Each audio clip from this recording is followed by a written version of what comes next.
ये सिलेक्शंस हमारे वॉल्यूम 3 से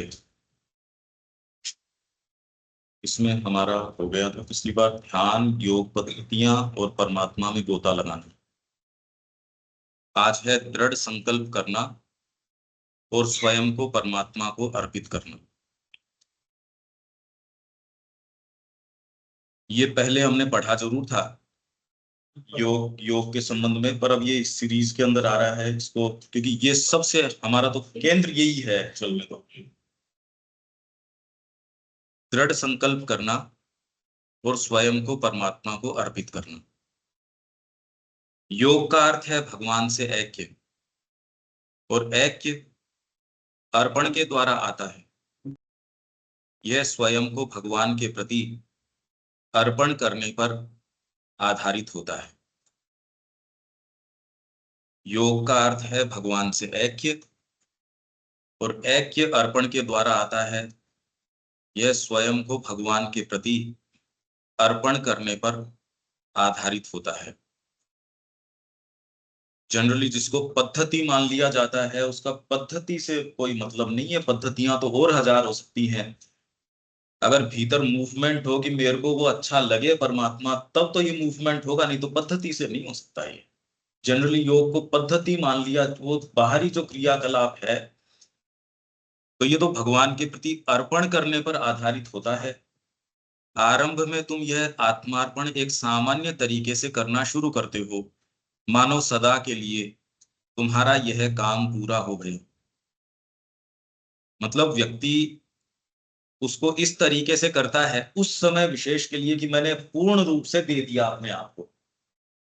तो उस समय का पूर्ण जो है वो एक ग्रोइंग पूर्ण है।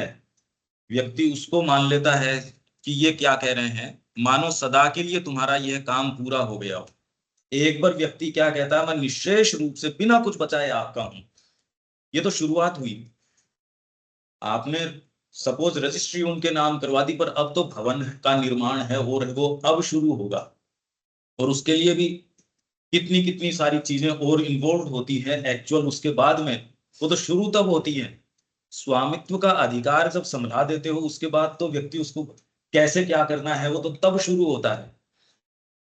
तो ये इस रूप में व्यक्ति शुरू करता है कि ये मानो सदा के लिए काम पूरा हो गया हो, इस चीज से शुरू करता है। तुम कहते हो मैं भगवान का सेवक हूं, मेरा जीवन पूर्ण रूप से भगवान को दिया गया है, मेरे सभी प्रयत्न दिव्य जीवन की प्राप्ति के लिए हैं। परंतु यह तो केवल पहला कदम है, क्योंकि इतना ही पर्याप्त नहीं है। इतना ही पर्याप्त नहीं है। एक बार आपने पूर्ण रूप से कह दिया, उसने ट्रिगर कर दिया, उसने शुरुआत तो कर दी, पर मां करिए ये पर्याप्त नहीं है। जब संकल्प ले लिया गया है, जब तुमने यह निश्चय कर लिया है कि तुम्हारा संपूर्ण जीवन भगवान को अर्पण कर दिया जाएगा, तब भी तुम्हें इस बात को हर क्षण याद रखना होगा, और तुम्हारे जीवन के सभी ब्योरों में इसे कार्यान्वित करना होगा। एक एक डिटेल में करना होगा। तुम्हें हर पग पर यह महसूस करना होगा कि तुम भगवान के हो। तुम्हें सतत यह अनुभव होना चाहिए कि तुम जो कुछ भी सोचते या करते हो उसमें सदा भागवत चेतना ही है जो तुम्हारे द्वारा कार्य कर रही है। इसमें दो मूवमेंट है जो साथ साथ चलेंगे। हार्ट का मूवमेंट तो माँ के अलावा कोई दूसरी चीज नहीं कर सकता, वो दूसरे भागों को मजबूर करेगा पे होमेज करने के लिए, नहीं तो साइकोलॉजिकल आधार क्या रहेगा। कौन सा भाग इनको मजबूर करेगा कि नहीं सतत याद रखना है माँ को। अगर वो भीतर उसको कहने वाला दबाव ही नहीं होगा, कहेगा कौन उसको। आपका वो पार्ट जो कहेगा कि मैं निश्चेष रूप से माँ का हूं, वो बार बार उनको संभाल लेगा, टटोल लेगा, भैया क्या कैसे कर रहे हो तुम। अगर वो चीज नहीं है तो फिर कोई आधार नहीं है हमारे पास। चेक किससे करेंगे? वो जो कमिटमेंट है, जो आपका डीपेस्ट कमिटमेंट है माँ के प्रति, वो चेक कर लेगा उसको। और वो अगर नहीं होता तो व्यक्ति को फिर बाद में बेचारे को साइकोलॉजिकल आधार नहीं रहता, तब वो कहता है मैं सही क्या है गलत क्या है उसका नहीं सेंस आता उसको। वो आधार आप साइकोलॉजिकली महसूस करो कि कौन सी चीज उस मोमेंट पे टटोलेगी आपको। इसीलिए जो द्विज है उसके ऊपर राजाज्ञा वगैरह राजदंड लागू नहीं होता, क्योंकि वो तो एक दूसरे डायमेंशन में है। उसको तो डीपर चीज इतना टटोल रही है, राजदंड क्या टटोल लेगा उसको। भीतर वाली चीज तो मिनट टू मिनट टटोल लेगी। आप बाहरी तरीके से तो दंड दे सकते हो, साइकोलॉजी का क्या दंड दोगे। ये साइकोलॉजी को भी कस के चल रहा है। आप इसको अनुभव के ऊपर लाना शुरू करो इन लाइनों को, क्योंकि ये सबसे कीमती लाइनें हैं। और कौन सी चीज है जो यही चीज नहीं टटोल रही। ये जो हर एक्ट को ये कह रहे हैं सतत याद रखना और अनुभव होना चाहिए कि तुम जो कुछ भी सोचते या करते हो उसमें सदा भागवत चेतना ही है जो तुम्हारे द्वारा कार्य कर रही है। तो इसके अंदर दो मूवमेंट हो गए। इसके अंदर एक तो ये है कि तुमको ये कल्टीवेट करना होगा, पर बिना किसी आधार के कल्टीवेट करवाएगा कौन। वो आधार तो आपका जो कमिटमेंट है, जिसने कह दिया वो करवाएगा ये कल्टीवेशन। जो एक बार आप कह देते हो ना पूर्ण रूप से कि सदा के लिए साहब मैं तो आपका ही हूं, पर कहने से नहीं होगा। माँ कह रही है उसको बार बार बार बार बार बार रिमाइंड करना होगा। अपनी खुद की कह सकने के लिए अब तुम्हारे पास कोई चीज नहीं होती। हर चीज तुम्हें भगवान से आती हुई महसूस होती है और उसे उसके मूल स्रोत को भेंट कर देना होता है। पर इसका ट्रांसलेशन या इंटरप्रिटेशन ये नहीं होता कि मेरे को क्या मतलब। ये इसका बिल्कुल नहीं। आदमी को पहले तो फिर भी कह देता है ठीक है कोई खास बात नहीं है, बाद में करनी हर छोटी सी चीज में खास बात हो जाती है उसके। पहले तो अपने व्यापार में से वो कह रहा है ठीक है यार 2 लाख रुपए दे दिए उसको, 5 लाख दे दिए या जो भी उसने मांगा, या कोई खास बात नहीं। अब आप कहते हो 2 रुपए की भी मेरे तो समाई नहीं। फिर आपका आधार चेंज हो जाएगा। माँ कहेगी तो आपकी पूरी समाई है, मतलब आपने बना बनाया सेंटर है या जो भी आपकी चीज है, आपको महसूस हुआ, आपने चाबी उसको पकड़वाई और वो बाहर उससे। ये भी पलट के पूछने का अधिकार नहीं है कि मैंने इसको सींचा है खून पसीने से। और वही ऐसी चीज जहां आपका कोई प्रवेश नहीं, पहली बार गए माँ आपको ये कहते इसको जो 25 साल से रह रहा है उसको खदेड़ के बाहर कर दे। दोनों ही। और इसी तरीके से काम होते हैं सारे के सारे जितने भी आप देखो। नहीं तो व्यक्ति तालमेल बिठाता रहता है। गंभीर जो काम है उनमें सोचता रहता है इसमें डेकोरम क्या करेगा, इसमें एटिकेट्स क्या कहेंगे, इसमें मेरी क्षमताएं क्या। हमेशा कॉम्प्रोमाइज चलता रहता है। तो ये जो कह रहे हैं स्रोत को भेंट कर देना होगा, तुम्हारा कहने लायक कुछ नहीं है, ये मूवमेंट बहुत अलग तरीके का है। तब एक्चुअल में काम कर सकते हैं जैसे अर्जुन कर रहा था। शुरुआत ही तब होती है। नहीं आप ध्यान से देखिए, आपकी व्यक्तिगत क्षमता है या व्यक्तियों से कोई संपर्क है, वो आपकी कंसिडरेशंस में बीच में आ जाएगा। आपका व्यक्तिगत जो पर्सनैलिटी है आपके निर्णयों में कहीं ना कहीं आएगी। और चाहे आपका विचार है उचित अनुचित, युधिष्ठिर वाली जैसे यार मैं तो झूठ नहीं बोलता, ये तो झूठ बुलवा रहे हैं मेरे से, वो कंसिडरेशन आ गया ना। भगवान की वाणी जब तक वो नहीं कैरी आउट कर सकता, तो आपकी अपने कहने लायक कोई चीज नहीं बचती। पर इसका ट्रांसलेशन जनरली व्यक्ति कहता ठीक है मेरे को कोई मतलब नहीं है, ये मतलब नहीं, उसको तो सारा ही मतलब हो जाता है। एक एक चीज का मतलब हो जाता है उसको। ये ट्रांसलेशन गलत है इसके अंदर। मतलब हमारी जो चेतना जिस तरीके से ट्रांसलेट करती है इसको, इनको क्या मतलब बाबा जी को, अरे आपको पॉलिटिक्स से क्या मतलब, आपको इससे क्या मतलब, और उसको तो एक्चुअल मतलब हो जाता है क्योंकि सारी चीज तो माँ की हो गई अब। पहले तो आपकी थी इसलिए आपके पोसाई थी, अब नहीं है। अब तो माँ की है। आपकी खुद की एनर्जी माँ की है, आपके कैसे पोसाई होगी दूसरी चीज में। भाई आप कैसे दे सकते हो, क्या राइट है आपको। आप जब माँ के हो गए तो आपकी एनर्जी माँ की हो गई, आपके धन माँ क्या हो गया। अब इसके अंदर भोजन भी करोगे तो इसलिए कि आपको ठीक रहना है। ठीक है कोई फर्क नहीं पड़ता, नहीं नहीं फर्क पड़ता है। आप प्रॉपर भोजन करोगे पर प्रॉपर काम भी करना पड़ेगा। दोनों ही चीजों के ऊपर आपको, जो पहले आप अपने आप के साथ जो अतियां करते थे, हेल्थ तोड़ते थे, वो भी नहीं कर सकोगे। और जो मैं आलस्य में था वो भी नहीं कर सकूंगा। ये ट्रांसलेशन ये होगा इस बात का। नहीं तो जनरली इसका ट्रांसलेशन क्या है, हमको कोई फर्क नहीं पड़ता, मतलब निष्प्रिय हो गया, अरे ये बातें ऐसी नहीं है। पर आप कर भी नहीं पाओगे जो मैं कह रहा हूं ना। आप एक्चुअल में जब फ्री होगे इन चीजों से, नहीं तो आपके विचार उचित अनुचित का, ये तो गड़बड़ है ही, मुस्लिम्स तो गड़बड़ ही हैं, ये तो अनटचेबल्स हैं, इनके हाथ का पानी कैसे पी लेंगे, हमारे तो गहरी बैठी हुई है कई चीजें। तो जब तक हम इनसे फ्री नहीं होंगे, आप देखोगे बारीक बारीक कंसिडरेशन बहुत टटोलेंगे ही तब जब तुम्हें यह अनुभूति हो जाए। तब नगण्यतम चीज भी जिस पर तुम आमतौर पर ध्यान नहीं देते या जिसकी परवाह नहीं करते, तुच्छ या महत्वहीन नहीं रह जाती, वह अर्थ से परिपूर्ण हो जाती है और एक परे एक विशाल क्षितिज खोल देती है। कोई भी चीज छोटी बड़ी नहीं रह जाएगी।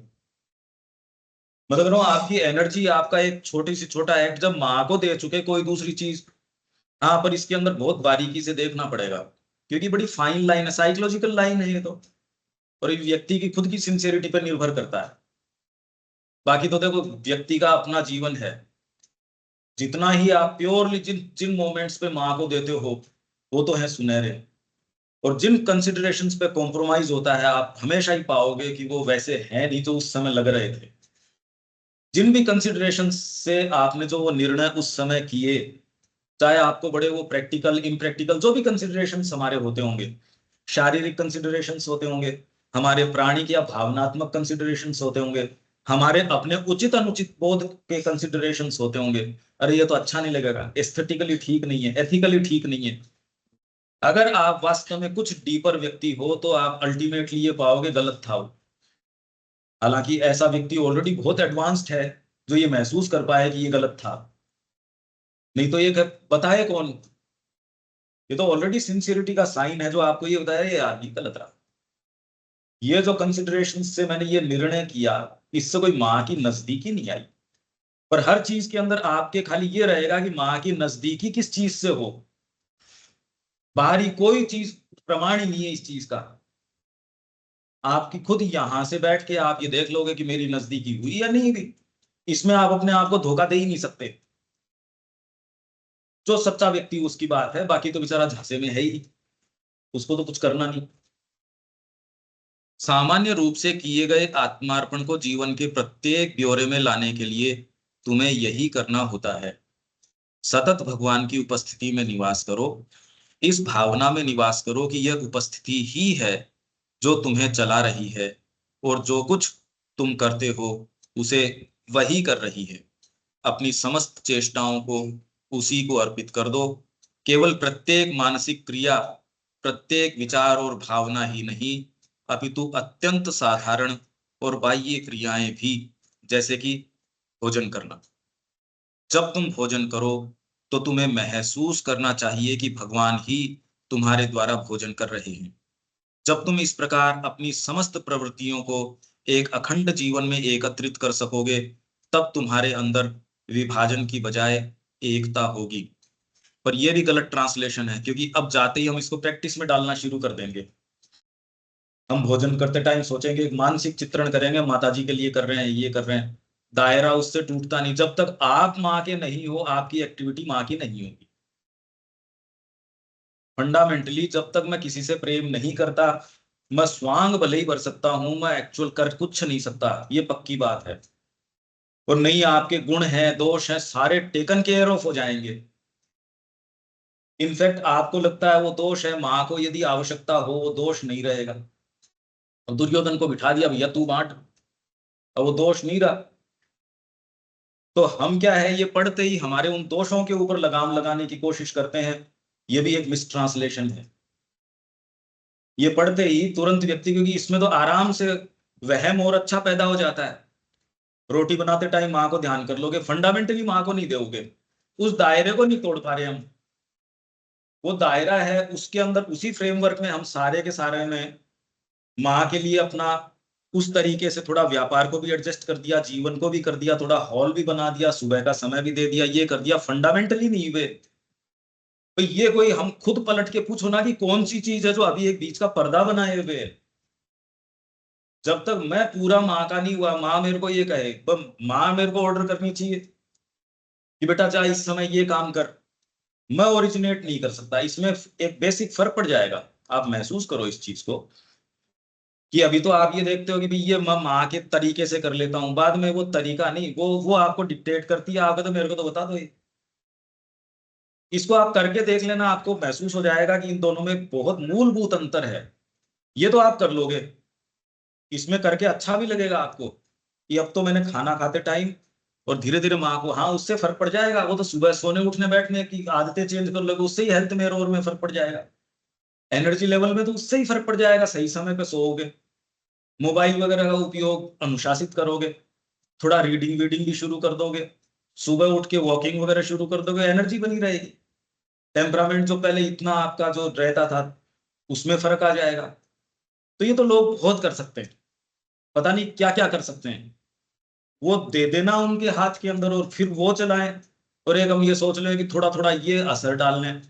हो सकता है ये जो ये वाली एक्टिविटीज है उसके लिए तैयारी कर रही हूँ, पर जड़ तो वही काटेगी कि मैं आज से आपका ही हूं, मेरे और कोई दायित्व नहीं है। और इसको आधारित करेगा प्रेम आपका उनके लिए, और कोई दूसरे के पास पावर ही नहीं है। तो आप जैसे ही इसको एग्जीक्यूट करना चाहोगे उस दिन आपके और दूसरी टाइज वो भाग के आएंगी कि नहीं, अरे मैं भी हूं, रुको रुको। आपको अगर ये संकल्प है कि आज के बाद मेरी सारी एनर्जी माँ की है, अग्नि को साक्षी मान के मैं ये संकल्प लेता हूं, आप कहते ना ये तो नहीं ले सकता।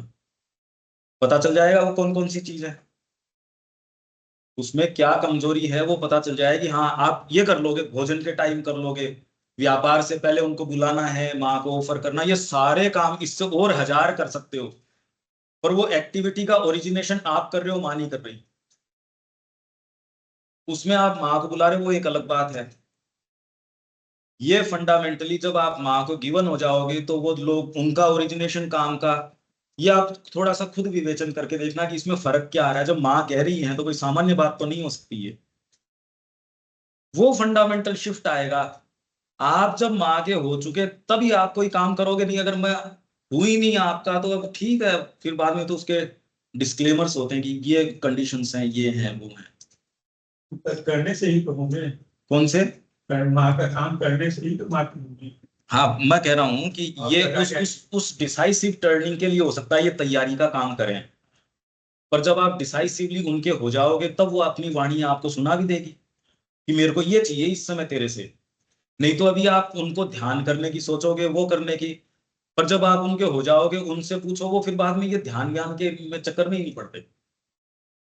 उनकी एक्टिविटी बदल जाती है, वो एक ही थोड़ी होती होगी। टेम्परामेंट अपन सबका भी तो अलग अलग है। वो सारा फंडामेंटली फिर बाद में आप और कोई दूसरी चीज कर ही नहीं सकते। अलग से ध्यान किसका करोगे, मेरे समझ नहीं आई। ये अभी हम एक दूसरे एंड के ऊपर बैठ के सोच रहे हैं। देखिए ये एक बीच की ऐसी एक वेल है जो बताया नहीं जा सकता, इसको बताया नहीं जा सकता। अनुभव किया भाई इसीलिए मैं ये कह रहा हूं कि फंडामेंटली जब तक आप माँ के नहीं हो तब तक तो ये तो कर सकते हो आप। और ये ट्रांसलेशन करके आप बहुत कंफर्टेबल भी महसूस करोगे कि हाँ मैं तो कर रहा हूं। और जब माँ टेक ओवर कर लेती है तब आपको ये भी पता नहीं चलता मैं कर क्या रहा हूं। कि आपकी गाइड माइंड से तो चलेगी नहीं, वो जिन मार्गों से लेके चलेगी, अगत मार्गों से लेके चलेगी, विषम मार्गों से लेके चलेगी। एक हवाई जहाज भी आपके सोचे समझे मार्गों से थोड़ी लेके चलता है। हवाई मार्ग है, जाना पहचाना है, भौतिक मार्ग ही है। जब ये जिन मार्गों से लेके चलती है, आपकी एक यात्रा यहां से लेके घर तक की यात्रा है। माँ को आपने बुला लिया, आ जाओ माँ। अब वो जिस मार्ग से, भौतिक मार्ग तो वही है, पर जिस मार्ग से आप गए हो वो वाला मार्ग थोड़ी है। ये सत्र में भौतिक रूप से हम बैठे हैं, पर आप कितना अवेक रह पाते हो, आपका भोजन दिनचर्या सारी कर पाते हो, उसमें देख लो। आप फर्क करके देख लो कि आज शाम तक ही तो वही मार्ग थोड़ी रहा। अगर साइकोलॉजिकली व्यक्ति अवेक हो तो वो देख सकता है ये तो फंडामेंटली अंतर पड़ गया है। मैं इसका सूक्ष्म विवेचन कर रहा हूं। देखिए कि अगर आप माँ के नहीं हो, ये एक्टिविटी आप कर लोगे, आपको अच्छा भी बहुत लगेगा। और ये भी लगेगा अब तो मैं माँ का ही कर रहा हूँ काम तो। और उस दूसरे वाले के अंदर यही नहीं पता चलेगा ये हो क्या रहा है, मैं कुछ कर भी रहा हूँ या नहीं कर रहा हूँ। पलट पलट के व्यक्ति ये देखा कि साधना हो रही है या नहीं हो रही। क्योंकि आपके जो करने के काम हैं आपके करने से हो नहीं रहे हो। आप अपनी पतवार अपने हाथ में रखना चाहते हो और उसको अपने तरीके से नैया को डायरेक्शन देना चाहते हो, तो आपको लगता है हाँ साधना चल रही है, माला जपी और इतना मेरे को परिणाम मिल गया। नहीं मिला तो उसके लिए कोई दूसरा दोष ही नहीं है। आप कहते हो मैंने नहीं जपी भाई इसलिए नहीं हुआ। आज एक दूसरा डायनेमिज्म आपको होल्ड कर लेता है, पकड़ लेता है। आप नहीं जप रहे तो भी साधना हो रही है। इनफैक्ट अगर माला जपने बैठ जाते हो तो जो हो रही थी साधना वो रुक जाएगी। आपको ये क्या हुआ, अब पॉइंट्स किससे टैली करोगे ये बताओ, कौन सी पुस्तक बताएगी आपको? न कोई पुस्तक बताएगी इसको, ये तो लिविंग गाइडेंस चाहिए। कोई भी रिटर्न कॉन्स्टिट्यूशन काम में नहीं आ सकता इसमें। कितना भी बड़ा कॉन्स्टिट्यूशन हो, श्री अरविंद का सारा साहित्य भी है, अगर यहाँ आपके जो रिटर्न वेद हृदय वाला नहीं काम करेगा, सारी पुस्तकों से भी गाइडेंस नहीं मिलेगी आपको। क्योंकि आप तो पद्धतियों के आधार पे एक सेफ ग्राउंड पे चल रहे हो। हाँ मैंने इतना अध्ययन किया, बहुत अच्छा लगा। अब आपको अध्ययन के 15 मिनट ही नहीं मिल रहे। माँ ने कहा जब श्री अरविंद की पुस्तकें उस समय तो मैंने पढ़ी ही नहीं थी। ओहो, इनमें तो दर्ज की हुई है सारी की सारी चीजें, मेरे को टाइम ही नहीं मिला। फुर्सत कहाँ थी माँ पढ़ने की और की। तो आपको उसमें तो बहुत अच्छा लगी, दोनों मूवमेंट आप देख पा रहे हैं। जब एक्चुअल साधना चलेगी, आपके करने से नहीं चलेगी, न उसका वहम रहेगा। पलट पलट के आप ये देखोगे चल क्या रहा है, और आपको कोई पॉइंटर्स विशेष मिलने वाले भी नहीं है उसमें, अगर सच्ची साधना चल रही है तो। आपको बुद्धि से ही उचित अनुचित के चाहिए कि मैं चल भी रहा हूं या नहीं चल रहा हूं। माँ को क्या जरूरी है क्या उसको ऑनर करना? हो सकता है वो कोई समय उसको कर ले आपके फ्रेमवर्क को ऑनर, और आपको महसूस करवा दे साधना हो रही है, पर ये भी तो ईगो ही तो है, ईगोइस्टिक एटीट्यूड है। अब व्यक्ति कहाँ जाए, क्या तो वो बिल्कुल तामसिक हो जाए कि मेरे फर्क नहीं पड़ रहा। अब ये फाइन लाइन हो गई है, इतनी फाइन लाइन हो गई है कि क्या तो वो एकदम तामसिक हो गया, और क्या वो अपने पर्सनल एफर्ट तो दमदर में है कि पर्सनल एफर्ट साधक है तब तक जरूरी है जब तक वो इरिवोकेबल। पर अब वो कब होता है ये बताए कौन, ये भी कौन बताए? ये भी उन्होंने कह दिया कि जब इरिवोकेबल आपने वो दे चुका हो, वो वापस रिवोक नहीं कर सकते, उसके बाद आपको चिंता नहीं है। अब ये कैसे पता चले आज के बाद चिंता नहीं है कल के? इसका भी तो पता नहीं है। क्या करे व्यक्ति, समस्या ये। इसलिए शुरुआत उसी से करता है। मैं पूर्ण रूप से आपको देता हूं जो होनी है सो, और मैं इसलिए दे रहा हूं, और कोई दूसरी चीज कर नहीं सकता। सफलता है तो बढ़िया, असफलता है तो बढ़िया, और भाई और कोई रास्ता ही नहीं है। पीछे पहाड़ खड़ा, सामने कोई मशीन गन लेके खड़ा है, मार भैया, मतलब क्या कर सकता हूं मैं? तब आप मार्ग पे चल सकते हो। यदि आपके पास प्लान बी है तो प्लान बी ही एक्टिवेट होगा, आज नहीं होगा कल हो जाएगा। ट्राइंग सिचुएशंस अगर आएंगी तो आप प्लान बी को ही एक्टिवेट करोगे। ए को कैसे कर लोगे मेरे को तो ये बताओ, आपके पास क्या क्षमता है जो ए को कर लोगे? ए और बी जब तक है तब तक आप दूसरे ही प्लान को एक्टिवेट करोगे। और साधक जो है वो कह रहा है मेरे पास कोई प्लान ही नहीं, मेरे पास नहीं है। इंदिरा देवी जब आई, अब पीछे से पुकार आई जी आपके ये घर पे ये समस्या है, तो उनको दिलीप कुमार और दादा घर पे बच्चे पुकार रहे हैं, बच्चा पुकार रहा है। अब चाहे खुद के डाउट हों, दिलीप कुमार रॉय के तो डाउट से भरे हुए थे। इंदिरा, जिस नाव से हम आते हैं उसको जला दी जाती है, वापस जाने की नाव नहीं होती बेटा। आपके पास प्लान बी है तो प्लान बी ही एक्टिवेट होगा। उम्र के जिस पड़ाव पे हम खड़े हैं, अब तो छोड़ दें हम प्लान बी। तब भी आप ये पाएंगे कि इतने और दबे पड़े हैं। जब आप एक्चुअल में इसको इंप्लीमेंट करोगे, मेरे और कोई प्लान नहीं है, तब दबे हुए निकलेंगे। आप इसको समझ पा रहे हैं ना इस चीज को? ये ही चीज हमको शॉर्ट सर्किट कर रही है हम सारों को। और साधना अपनाने पे तो पहली बार पता चलता है यार ये बड़ी भारी समस्या है। उससे पहले तो ये बताते ही नहीं कि आपके साथ समस्या ये है। तो भोजन करना, तो ये सारी चीजें आप कर सकते हो, ये सारी चीजें तो आप कर लोगे, और उसमें कंफर्टेबल भी महसूस करोगे कि अब तो मैं माता जी का ध्यान करके भोजन करता हूँ, फर्क भी आ जाएगा। पर वो आपकी शक्ति सामर्थ्य के दायरे से बाहर नहीं जा रहा, वो टेक ओवर नहीं कर रही। उस क्रिया विशेष में तो आपने बुला लिया जब आप कह रहे हो मैं पूर्ण रूप से तेरा हूं, बस। तो रामकृष्ण जी कह रहे मेरी माँ का क्रिया व्यापार है, मेरे को किस लिए चिंता करनी है? एक बच्चा है नंगा घूमे चाहे कैसे ही घूमे, क्या चिंता है उसको? वो एक्ट कर ही नहीं सकता कोई दूसरा। एक तो ये है कि एयर फ्रीनेस, और एक आप बार बार बुला लो तो आपकी शक्ति से बुला लो, फर्क हो जाएगा। नहीं बुलाओ तो अटक जाओगे।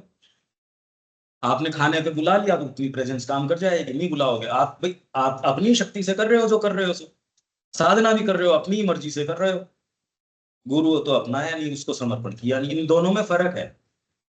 तो जनरली लोग ये वाला तो कर लेते हैं और उसमें कंफर्टेबल भी महसूस करते हैं, बहुत अच्छा महसूस करते हैं, क्योंकि ये आभास हो जाता है अपनी शक्ति सामर्थ्य का, आप अपनी गाड़ी अपने तरीके से ही चला रहे हो।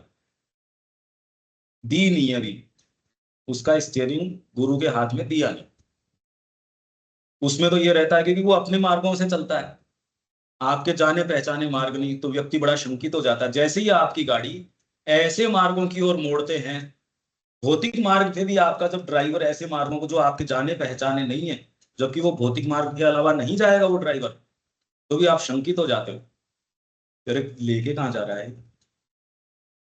जब माँ के हाथ में भी तो साइकोलॉजिकल मार्ग है, पता ही नहीं लगता, यहाँ है कड़ी, ये प्रॉब्लम है। तो ये पढ़ के आप तो सोचोगे हाँ आज से ये करना शुरू कर रहे हैं और समस्या में और आ जाओगे, ये होता भी नहीं। भी आप दोनों को प्रैक्टिस करके देख लो, ये होगा नहीं। जब तुम इस प्रकार अपनी समस्त प्रवृत्तियों को एक अखंड जीवन में एकत्रित कर सकोगे, तब तुम्हारे अंदर विभाजन की बजाय एकता होगी। और एकता का आधार मैंने बताया, जब तक आधार नहीं है एकता में पिरोएगा कौन, वो जो प्रेम ही नहीं है माँ का, पिरोएगा कौन एकता में एक्टिविटीज, जिस भी चीज को, आपके भाव को, कर्म को, जिस ज्ञान को, जिसको भी। अभी आधार चेंज हो जाएगा, आपके पास कोई भी चीज आएगी जाएगी माँ के पास ही। अब तो कोई चीज आई माँ के पास गई, तब आपके पास आ सकेगी कंफर्टेबली। अगर आपको ये पता चल जाए कि मैं आपके लिए सामान भेजता हूँ, आपके पास नहीं पहुंचता, आपके घर पे जाके कोई पोस्ट है और आपके ही घर का व्यक्ति आपके पास नहीं पहुंचाता, बताओ अगर मेरे को पता चल जाए मैं उसके हाथ में पोस्ट दूंगा क्या? तो माँ आपकी इनको शक्तियां या कोई कम्युनिकेशंस कैसे देंगी? छोटा सा इतना सा ज्ञान नहीं आता, उससे पहले तो नुमाइश शुरू कर देते हैं हम उसकी। हमने आज तक कुछ किया नहीं, उसके पहले नुमाइश देख लो, कितनी नुमाइश करते हैं हम। अपनी प्रोजेक्ट रिपोर्ट बनाओ और ये करो, जबकि कुछ किया ही नहीं यार तुमने। प्रोजेक्ट बना किसका रहे हो, रिपोर्ट किसकी बना रहे हो? एक्टिविटीज का आधार क्या है तुम्हारा?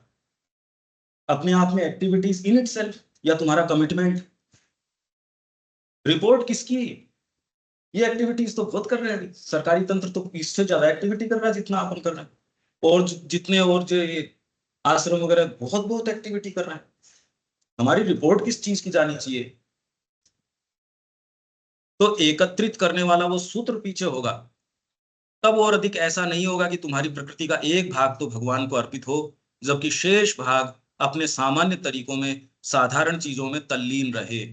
ये तभी हो सकता है जब वो सेंट्रल मूवमेंट नहीं होगा, तब तक तो ये नहीं हो सकता है। आप भोजन में कर लोगे और में कर लोगे, कुछ एक्टिविटीज है जिसमें करना आसान रहेगा, पर कुछ के अंदर वो इतना आपको खुद ही ड्रैग कर रही है वो चीजें। अब कोर्ट केस है, अब वो तो जैसी मशीनरी है वैसी है, क्या कर लोगे उसका? अब उसके अंदर कह दो जी मैं तो बहुत सत्यवादी हूं, मैं घूस नहीं दूंगा या मैं ये वाला काम नहीं करूंगा। अब क्या पता कौन सा करना चाहिए कौन सा नहीं करना चाहिए, इस समय कौन सा उचित है। आप अपना भान लेके बैठे रहो सत्यवादिता का, वो भी एक नोशन है, यहां लागू करना है यहां नहीं करना। अब ये तो भीतर से आपको वो बताएगी गाइडेंस। इसलिए विवेकानंद जी हैं, उनको क्या ये उसके लिए फेवर में बोलता है तो भी ठीक है, अगेंस्ट में बोलता है तो भी ठीक है, तो वो तो आधार ही चेंज हो गया। तो मैं कह रहा हूं जड़ वो सेंट्रल मूवमेंट काटेगा, एक्टिविटीज नहीं काट सकती। ये आपको फंडामेंटली समझना पड़ेगा, और इसके लिए कदम उठाओगे तो है, नहीं तो उसी चक्कर के अंदर वहम में निकलेगा, वहम में चला जाएगा। भाई हमारे सामने है ना, हमारी अपने लोग जो हैं, सब जगह संस्थाएं भी चल रही है आजकल, तो बिल्डिंगें अच्छी अच्छी बन रही सारी, खूब पैसा लगा रहे हैं सत्रों का और का। आउटकम क्या फिर? जो आउटकम, अरे एक जना आ जाओ जिसका हृदय माँ के अलावा कोई दूसरी चीज पे जा ही नहीं सकता, चाह के भी नहीं जा सकता, वो है फंडामेंटल काम। तो तब तुम्हारा संपूर्ण जीवन ले लिया जाता है, संपूर्ण जीवन ले लिया जाता है। आपके करने से थोड़ी होगा, नहीं तो व्यक्ति के क्या रहता है, पांडिचेरी जाना तो अच्छा ही है, पर आपको ये आप खुद थोड़ी ओरिजिनेट करोगे। वृंदावन जाना तो बहुत बढ़िया है, तीर्थों में जाना तो बहुत बढ़िया है, या जो भी व्यक्ति के अपने अपने, ये तो अपने आप में। मगर न तो अपने आप में कोई एक्टिविटी बढ़िया रहेगी न खराब रहेगी, इनफैक्ट अधिकार लेने के बाद तो आपसे वो काम करवाएगी जो दूसरे से नहीं करवा पा रही थी वो।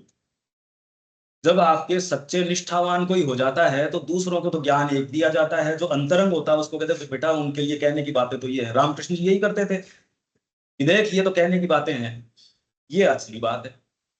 अब ये तो दोनों पॉइंट्स ही टैली नहीं हो रहे, तो ये थोड़ी वो झूठ बोल रहे थे दूसरों को, नहीं, उसकी क्षमता नहीं है भाई, अधिकारी भेद हो गया। आपको अंतरंग अपनी सारी चीज कंटेंट्स कैसे बता देगी माँ? नहीं बता सकती। तब तुम्हारा संपूर्ण जीवन ले लिया जाता है और क्रमशः एक सर्वांगीण रूपांतर तुम्हारे अंदर कार्यान्वित किया जाता है। अब ये रूपांतर आएगा। हम इस जगत पर भागवत विजय चाहते हैं, इसकी समस्त गतियों पर भगवान की विजय और भगवान की यहाँ चरितार्थता चाहते हैं। परंतु यदि हम चाहते हैं कि भगवान यहाँ शासन करें, तो यहाँ जो कुछ हमारे पास है, जो कुछ हम हैं और जो कुछ हम करते हैं, तो all we are, all we have, all we do, इसको देख लो, इसको लिख के कि ऑल वी आर जो मैं हूं, ऑल वी हैव मेरे पास जो है, ऑल वी डू क्या ये माँ को बिलोंग करता है? भावनात्मक रूप से नहीं, खाली ये इमोशनली नहीं चलता। जैसे सुबह में पढ़ रहा था उनकी सिस्टर निवेदिता की, वो इनके बारे में बता रही थी, विवेकानंद जी के बारे में। लोग इमोशनली बड़ी बड़ी बातें, मेरा तो जीवन इनका ही है, वो आंसू भी करेंगे, अरे कहीं इमोशनली मत कहो ये बातें। इमोशनली तो सारी कहते मंदिरों में जा जाके, उस पर शक नहीं किया जा सकता, सच्ची है वो इमोशन। अरे कर्म में लाओ उसको। भारतीयों में ये बहुत है, बातें बड़ी बड़ी बड़ी बड़ी ऐसे इमोशंस बहाएंगे, बाद में गए जी हम भारत के लिए काम करेंगे, ये करेंगे, जो आपको मैगजीन भेज रहे हैं पढ़ने के लिए, ये नहीं कर पाएंगे। तो फिर बात क्या हुआ है? ये तो हुई नहीं। तूने तो व्रत लिया था माँ के लिए, चलो अब एक्चुअल में काम करते हैं अपन, इंडिया के बारे में एक पर्सपेक्टिव देना शुरू करते हैं, चलो तैयारी करते हैं उसकी। हम भावित तो जहां हाँ माँ के लिए खड़े होते हैं, एक्चुअल काम में आ जाओ, पसीने आ जाते हैं एक लेख लिखने के अंदर। जहां अपने आप को अप्लाई करना पड़ता है, बहुत बहुत ज्यादा मेहनत, तैयारी नहीं करना चाहता। तो वो कह रही थी कि वो वाले व्यक्ति नहीं थे जैसे दूसरे हैं, इमोशनली तो कुछ भी कर रहे हैं, वो इमोशंस पे जा ही नहीं रहे थे, प्रैक्टिकली ये करना है मेरे को। अब वहां कोई अपन इमोशंस की और की बात नहीं, अपने तो सीधे सीधे काम है भैया, ये करो ये करो ये करो ये करो। क्या आपके इमोशंस में इतनी ताकत है क्या कि वो यूं पैदल चल सके, या खाली वो वहीं तक है? प्रश्न तो ये है ना। आप क्या करोगे भाई? मैं तो कह रहा हूं अगर आधी घंटे रोज रीडिंग करनी शुरू कर दी तो भी कहीं ना कहीं हमारी चेतना में यह है कि उसका परिणाम क्या आया, मुड़ मुड़ के हम देखते जरूर हैं। ये है ही, चाहे आप करके देख लो इसको। अगर आपने कोई ये नियम बनाया है तो मुड़ मुड़ के आप देखते इसके क्या हुआ क्या नहीं हुआ। गलत सही की बात नहीं है। जो कुछ हम है और जो कुछ उस सब को हमें भगवान को दे देना होगा। यह सोचने से काम नहीं चलेगा कि कोई भी चीज महत्वहीन है या बाहरी जीवन और उसकी आवश्यकताएं भागवत जीवन का हिस्सा नहीं है। यदि हम ऐसा माने तो हम वहीं बने रहेंगे जहां सदा से रहे हैं। आपका व्यापार भगवान का हो जाएगा, आपका उठना बैठना जागना सोना ये सारे हो जाएंगे, पर वो शुरुआत वहीं से होगी, आप नहीं करोगे। करने का निर्णय तो आप कर रहे हो, काम का ओरिजिनेशन और माँ उसको सुधारे, ये तो इनकंसिस्टेंट बात हो गई। मैं आपको भेज नहीं रहा, नौकरी पेशा आप मेरे हो, सपोज मैं आपको भेज नहीं रहा, मगर अब टीए डीए भी दो मेरे को, अब ये तो कोई बात ही नहीं थी। अरे तुम मेरे बताई जगह पे जा नहीं रहे, मेरे कहे काम कर नहीं रहे, ओरिजिनेशन काम का आप खुद ही कर रहे हो और खुद ही अपनी यात्राएं तय कर रहे हो, तो आदमी कह देगा भैया तू तेरी तेरे हिसाब से करता रहे। फिर बाद में आपके काम का ओरिजिनेशन जब वही सेंट्रल मूवमेंट वहां वहां आ गई, भोजन में तो कर लोगे आप, वो एक्टिविटीज में तो आपकी माँ को बुलाना और करना वो तो कर लोगे, वो एक चीज है, ये बिल्कुल अलग चीज। इसको थोड़ा सा आप साइकोलॉजिकली विवेचन करना कि इससे अब करने की अब क्या आवश्यकता है। आप फर्क तो देख ही रहे हो इन दोनों दोनों। कर्म का ओरिजिनेशन वो नहीं कर रही, कर्म का ओरिजिनेशन मैं कर रहा हूँ और फिर कह रहा हूँ मेरे को टीए टीए दो, यही कर रहे हैं जनरली। तो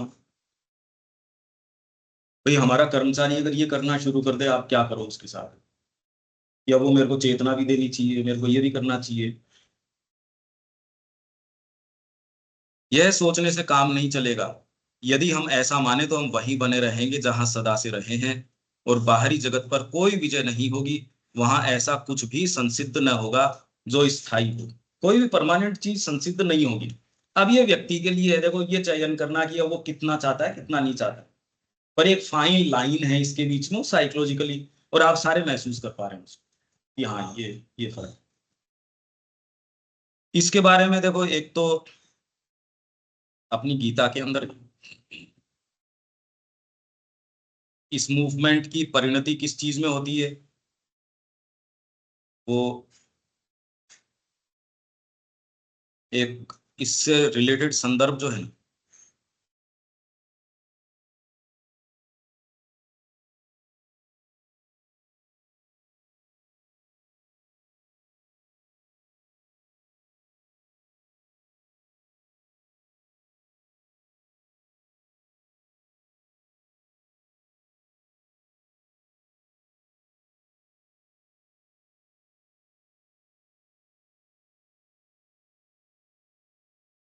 अब ये कमेंट्री अपनी है। पहले तो श्री अरविंद की ये 9वां अध्याय है, कर्म भक्ति और ज्ञान।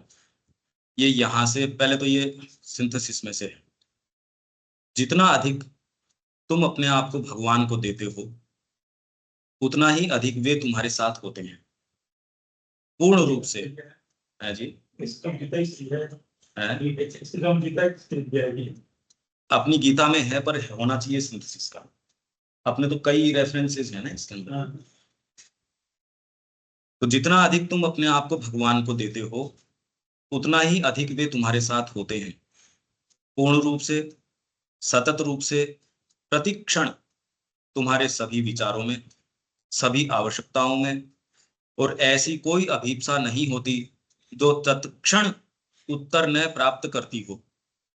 अब क्या है, हमने जैसे सपोज ये पढ़ लिया, अब इसको फील करने की भी कोशिश करेंगे, पर उसका जो प्री रेक्विजिट है कि जितना अधिक तुम देते हो, ये वाली जो है, इसमें जो आने वाली चीजें हैं, इसको तो हम महसूस करने की कोशिश करेंगे, क्योंकि हमने काफी सारी प्रार्थनाएं पढ़ ली, काफी सारी चीजें पढ़ रखी हैं, बहुत सारी चीजें हमने पढ़ रखी हैं। तो उसको हम सोचते हैं कि हाँ ऐसा है, पर एक्चुअल रंग उसके कैसे होते हैं। इसलिए मैं कह रहा हूं कि पढ़ना, और उस हमारी प्रकृति क्या ट्रांसलेशन करती है, साइकोलॉजिकल मूवमेंट क्या है, वो नहीं बताया जाए तो प्लेन शब्द हैं वैसे तो ये आप भी पढ़ सकते हो इसको। सतत रूप से प्रतिक्षण तुम्हारे सभी विचारों में, सभी आवश्यकताओं में। और ऐसी कोई अभीप्सा नहीं होती जो तत्क्षण उत्तर न प्राप्त करती हो, और तुम में एक पूर्ण सतत घनिष्ठता का, एक पूर्ण निकटता का भाव रहता है। पूर्ण निकटता, इतनी निकटता, ये तो मैं आपको कहता हूं ये किताब उतनी निकट नहीं है, कोई भौतिक चीज आपके उतनी निकट नहीं है जितनी आपको टच होती है हर समय। कोई वॉइड में अपने आप को कैसे खो सकता है, मेरे को ये बताइए। साधना के नाम से या किसी भी नाम से वॉइड में कैसे फेंका जा सकता है। आपको जगत टेंजिबल लग रहा है, अगर वो टेंजिबल नहीं लगती हो वो चीजें, आप वॉइड में कैसे फेंक सकते हो अपने आप को। इसलिए नहीं फेंक पा रहे क्योंकि वॉइड लगता है। इसलिए जो चीज टच कर पा रहे हो, उन पद्धतियों पे साधना को या और को भी ऐसी होती होंगी, पर वॉइड में या किसी ऐसी चीज, हवा के लिए अपने आप को सारा जीवन कैसे दे सकता है कोई। इसलिए नहीं देता, इसलिए नहीं देता। अब भावना में इसलिए आप कहते हो मैं माता जी का हूं, ये हूं, देने के लिए नहीं दे रहे। उसके पीछे साइकोलॉजिकल मूवमेंट, ये एक सेंस ऑफ सिक्योरिटी आ जाता है, मेरा कोई है तो मेरी कोई पुकार सुन लेगा, मेरे संकट की स्थिति में काम आ जाएगा। आप दे रहे हो इसलिए नहीं। अब इन मूवमेंट में फर्क करके देखो, क्यों इसलिए है कि अरे माँ सुन रही है मेरी, एक सोलेस आ जाता है इस बात से कि नहीं माँ सुन रही है बस। पर अभी वो हमारे लिए एक रियल फैक्ट नहीं बना, इसलिए दे नहीं पा रहे। और दें किसको, ये प्रॉब्लम चल रही है। अभी वॉइड में नहीं फेंका जा सकता, बात भी ठीक है। इसलिए जब तक वो ट्रांसम्यूटिंग मूवमेंट नहीं आता जो आपको द्विज बना देता है, जब तक वो मूवमेंट नहीं आता, व्यक्ति देखता आप चलूं कैसे, हवा में कैसे दे दो अपने आप को, किसको दे दो। कि फोटो के सामने आप व्यवहार कर लोगे, उनकी किताबें भी पढ़ लोगे, सारे ही काम हम कर ही रहे हैं सारे। और वो इतनी रियल लगे कि आपको टच करती हो। और फिर बाद में जैसे आपने कोई किरदार लिखा, वो किरदार वही डायलॉग्स बोलेगा जो आपने उसमें डाले हैं वो डायलॉग्स। तो जब तक वो किरदार वही काम करता है तब तक तो आप कहते हो हाँ मेरा किरदार है ये, मेरा है ये। अच्छा वो किरदार दूसरे वाले शब्द बोलने लगे तो आप कहते हो, अब जी जी उठाइए। तो आपके साथ आप अपने आप को तो पहचानते हो, आपकी क्षमताएं पहचानते हो, आपके स्ट्रॉन्ग होल्ड्स हैं, फिर आपकी शॉर्टकमिंग्स हैं, उनको अरे भाई हम सब साइकोलॉजिकली इतना तो अवेक हैं ही, हम जानते हैं अपने आप को। पर उसके अलावा किरदार जब दूसरी डायलॉग्स बोलने लगे आप कहते ये तो मेरा नहीं है, ये तो माँ का इंटरवेंशन या कोई दूसरा इंटरवेंशन हुआ, तो आपको प्रमाण मिल गया ना इस चीज का। आप वॉइड में नहीं फेंकते साधना में अपने आप को, वॉइड नहीं है। जब वो इंटरवीन करना शुरू कर देती है, अब आप कहते हो तेरे को विश्वास हो चाहे नहीं हो। अफोरिज्म में वो कह रहे हैं कि वो मेरे को रात दिन ऐसी चीजें दिखा रहे हैं, अब तुम न मानो उसको भगवान को, अब मैं क्या करूं। मैं भी नहीं मानता था, पर उसने आके मेरे को कहा कि ओ भैया मेरे को मानता है या नहीं मानता बताओ मैं क्या करूं। मैं पहले नास्तिक था, पर उसने कहा बता मैं हूं या नहीं हूं, अब मेरे पास क्या चारा है ये बताओ। जब वो किरदार, अभी सारे किरदार आपके भरे हुए हैं, जब वो इंडिपेंडेंटली क्रिया करते हैं तब आप समझते हो कि हाँ ये तो इंटरेक्ट कर रहा है भाई, तो करने नहीं दे रहा, तो मार्ग पे आप आगे बढ़ सकते हो। अभी प्रक्रिया यहां है। क्यों दीपक ठीक है मैं जब देखो इन शब्दों से कुछ नहीं समझ में आ सकता जब तक ये वाली आप विवेचन नहीं करो। कोई स्टोरी भी है चावल के दाने में। हाँ अभी बनाते हैं। पर अभी स्टोरीज तो मैं कह रहा हूँ सारी है, सारी हैं स्टोरी, हम खुद भी तो स्टोरी हैं, हम भी तो एक पूरी कहानी है और कहानी बना सकते हैं। हम में से हर में एक क्षमता है जो ऐसी कहानी बना के जा सकता है जो वास्तव में कहानी हो। सबके पास क्षमता है। और तुम में एक पूर्ण सतत घनिष्ठता का, एक पूर्ण निकटता का भाव रहता है। यह ऐसा है मानो तुम उन्हें अपने साथ लिए होते हो। ये रियल है, ये बातें कहने की नहीं है, पर अभी हम इसलिए नहीं कर पा रहे क्योंकि वॉइड में नहीं फेंक सकते भाई। आप जंप कहां करो, कोई है ही नहीं, दिख नहीं रहा। कोई नीचे कोई मेरे को थामने वाला दिखे तब तो कह जंप लगाओ। किस पे लगा दूं यार जंप मैं, जंप लगाऊं किसमें। इसलिए लोग कहते हैं करते नहीं, प्रैक्टिस में नजर नहीं आता। और जो प्रैक्टिस में जितना नजर आ रहा है वो खाली इसलिए कि मेरी सेंस ऑफ सिक्योरिटी, कोई एक ऐसी चीज है जो मेरी सुन रही है, बस कि आप शांति से सो पाओ, उससे ज्यादा नहीं। भाई साइकोलॉजिकल मूवमेंट को देखो, मैं तो इसका कह रहा हूं विवेचन करो। और वो तब कर पाओगे जब आप अपने फ्रेमवर्क से थोड़ा हटके देखोगे। अगर मशगूल फ्रेमवर्क में होऊंगा मैं, अगर यहाँ की फोटो लेनी है तो थोड़ी दूर जाना, नहीं तो मैं अगर उन्हीं भीड़ में मिला हूं कैसे करूंगा। तुम चलते हो तो वे तुम्हारे साथ चलते हैं, तुम सोते हो तो और वे तुम्हारे साथ सोते हैं, तुम खाते हो तो वे तुम्हारे साथ खाते हैं, तुम सोचते हो और वे तुम्हारे साथ सोचते हैं, तुम प्रेम करते हो और वे वही प्रेम होते हैं जो तुम प्राप्त करते हो। इसमें तो कोई एब्स्ट्रैक्शन की बात ही नहीं है, ये तो रियल प्रेजेंस की बात चल रही है। आपके पास बैठा व्यक्ति उतना रियल नहीं है, जिंदगी निकाल देते हो पति पत्नी बच्चों के साथ, वो उतने रियल नहीं है।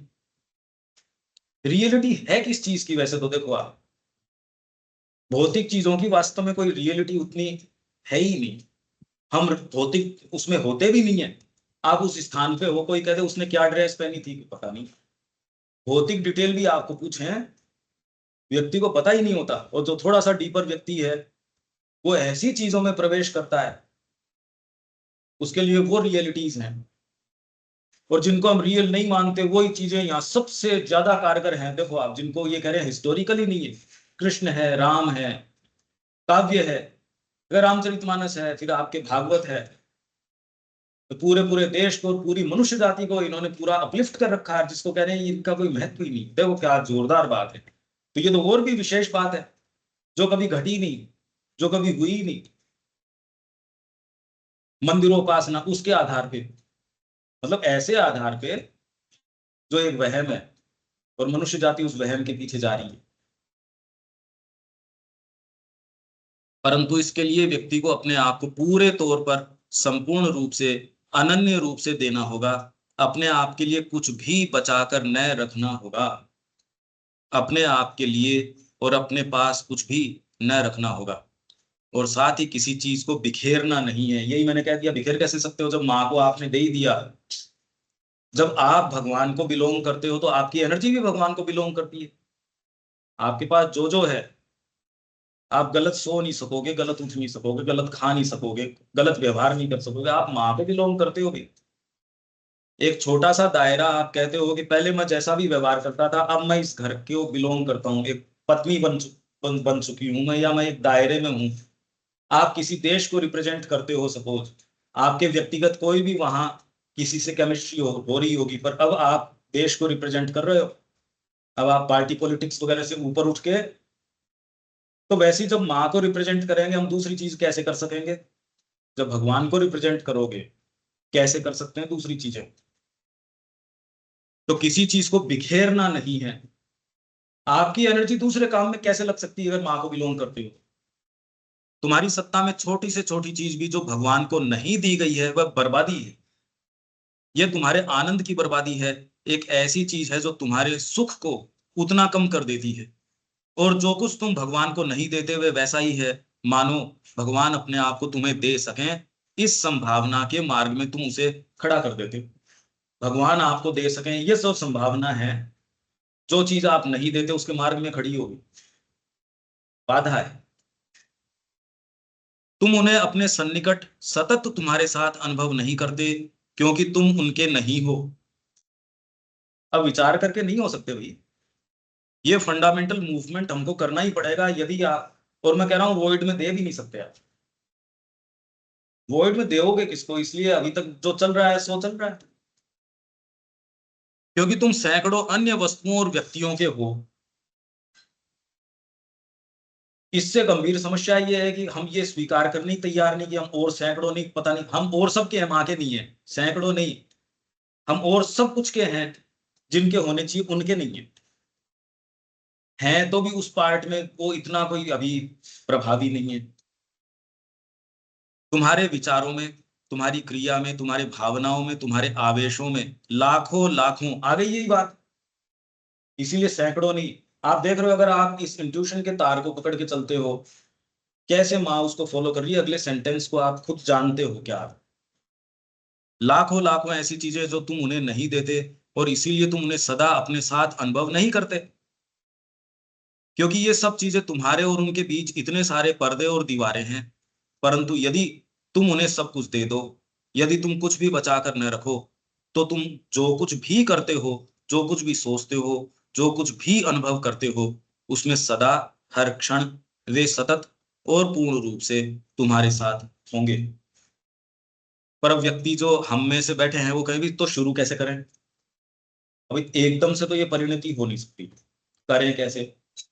तो जो मास रियलिज्म की पुस्तकें हैं उससे तो आपके पास ज्यादा गंभीर कोई साधन जो है ना, उससे पावरफुल मीन्स, पर उसका इतना सेवन की, और रोज उसके अंदर समय पे उठना, जो भी आपकी प्रकृति के अंदर जो बुद्धि से समझ में आता है ये चीजें गलत है, वो तो आज नहीं होनी चाहिए। बस थोक के अंदर काम करेंगे तो भी इतना काम करना बाकी है। नहीं तो एक एक आदत भी आपको धीरे धीरे करोगे तो वो वापस आपने थोड़ा सा जीता, वो पकड़ के उससे ज्यादा और पीछे ले जाएंगे आपको। तो व्यक्ति ये कहेगा यार इसमें तो, पहले तो इतना फिर भी परेशान नहीं थे, पहले तो आराम से चलो आम दिख गया तो ही खा लेते थे, आज तो ये आम ही परेशानी का सबब हो गया। इस स्तर पे अब लड़ाई करोगे तो परेशानी में और आ जाओगे। ये छोटी छोटी चीजें इतना दूभर कर देंगी जीवन को, मुश्किल हो जाएगी, बहुत मुश्किल होगी। तो दोनों फ्रंट पे काम करना पड़ेगा। चेतना को उद्दीप्त करने वाली चीजें, पॉजिटिव चीजों को बढ़ाया जाए, उसके प्रकाश में भी ये चीजें हैं ऑफर करी जाए, अंकुश लगाया जाए, ये सारा इंटीग्रेटेड मूवमेंट चलेगा। ये एक तरीके से लड़ाई हो भी नहीं पाएगी। अच्छा वातावरण है, उसका संग आप बीच बीच में करेंगे, वो आपको हेल्प करेगा। आपके कंटेमिनेशन है फिर जाके उन्हीं के बीच के अंदर मिल गए तो आप कह रहे यार थोड़ा अलग रहे, इसको आइसोलेशन में रखो थोड़ा सा, उसके लिए हेल्पफुल होगा। फिर आप उन्हीं, मेरे जहां चोट लग रही है बार बार वही मेरे ठेस लग रही है, तो आप कहते ये हील कैसे होगा यार? तेरा जहां से टूटा हुआ उसको थोड़ा रेस्ट दे, जल्दी हो जाएगा ये। और थोड़ा भीतर से सप्लीमेंट ले, दोनों फ्रंट पे काम कर ले। तो आप सीरियस हो तो दोनों फ्रंट के ऊपर, दोनों तीनों जो भी आप कर सकते हो भाई, उसी क्रम में अपन यहाँ आ रहे हैं, कि नहीं तो ऑनलाइन भी कर सकते थे। उस क्रम में आज जो हम ये चर्चा कर पा रहे हैं, एक साइकोलॉजिकल विवेचन है जो कि असंभव है यदि जीवन में नहीं जियो तो। नहीं तो ये लाइनें तो प्लेन है ही जो है सो। अब ये अपनी कमेंट्री है इसके ऊपर। यह हमारे समर्पण की एक अद्भुत कसौटी। क्या?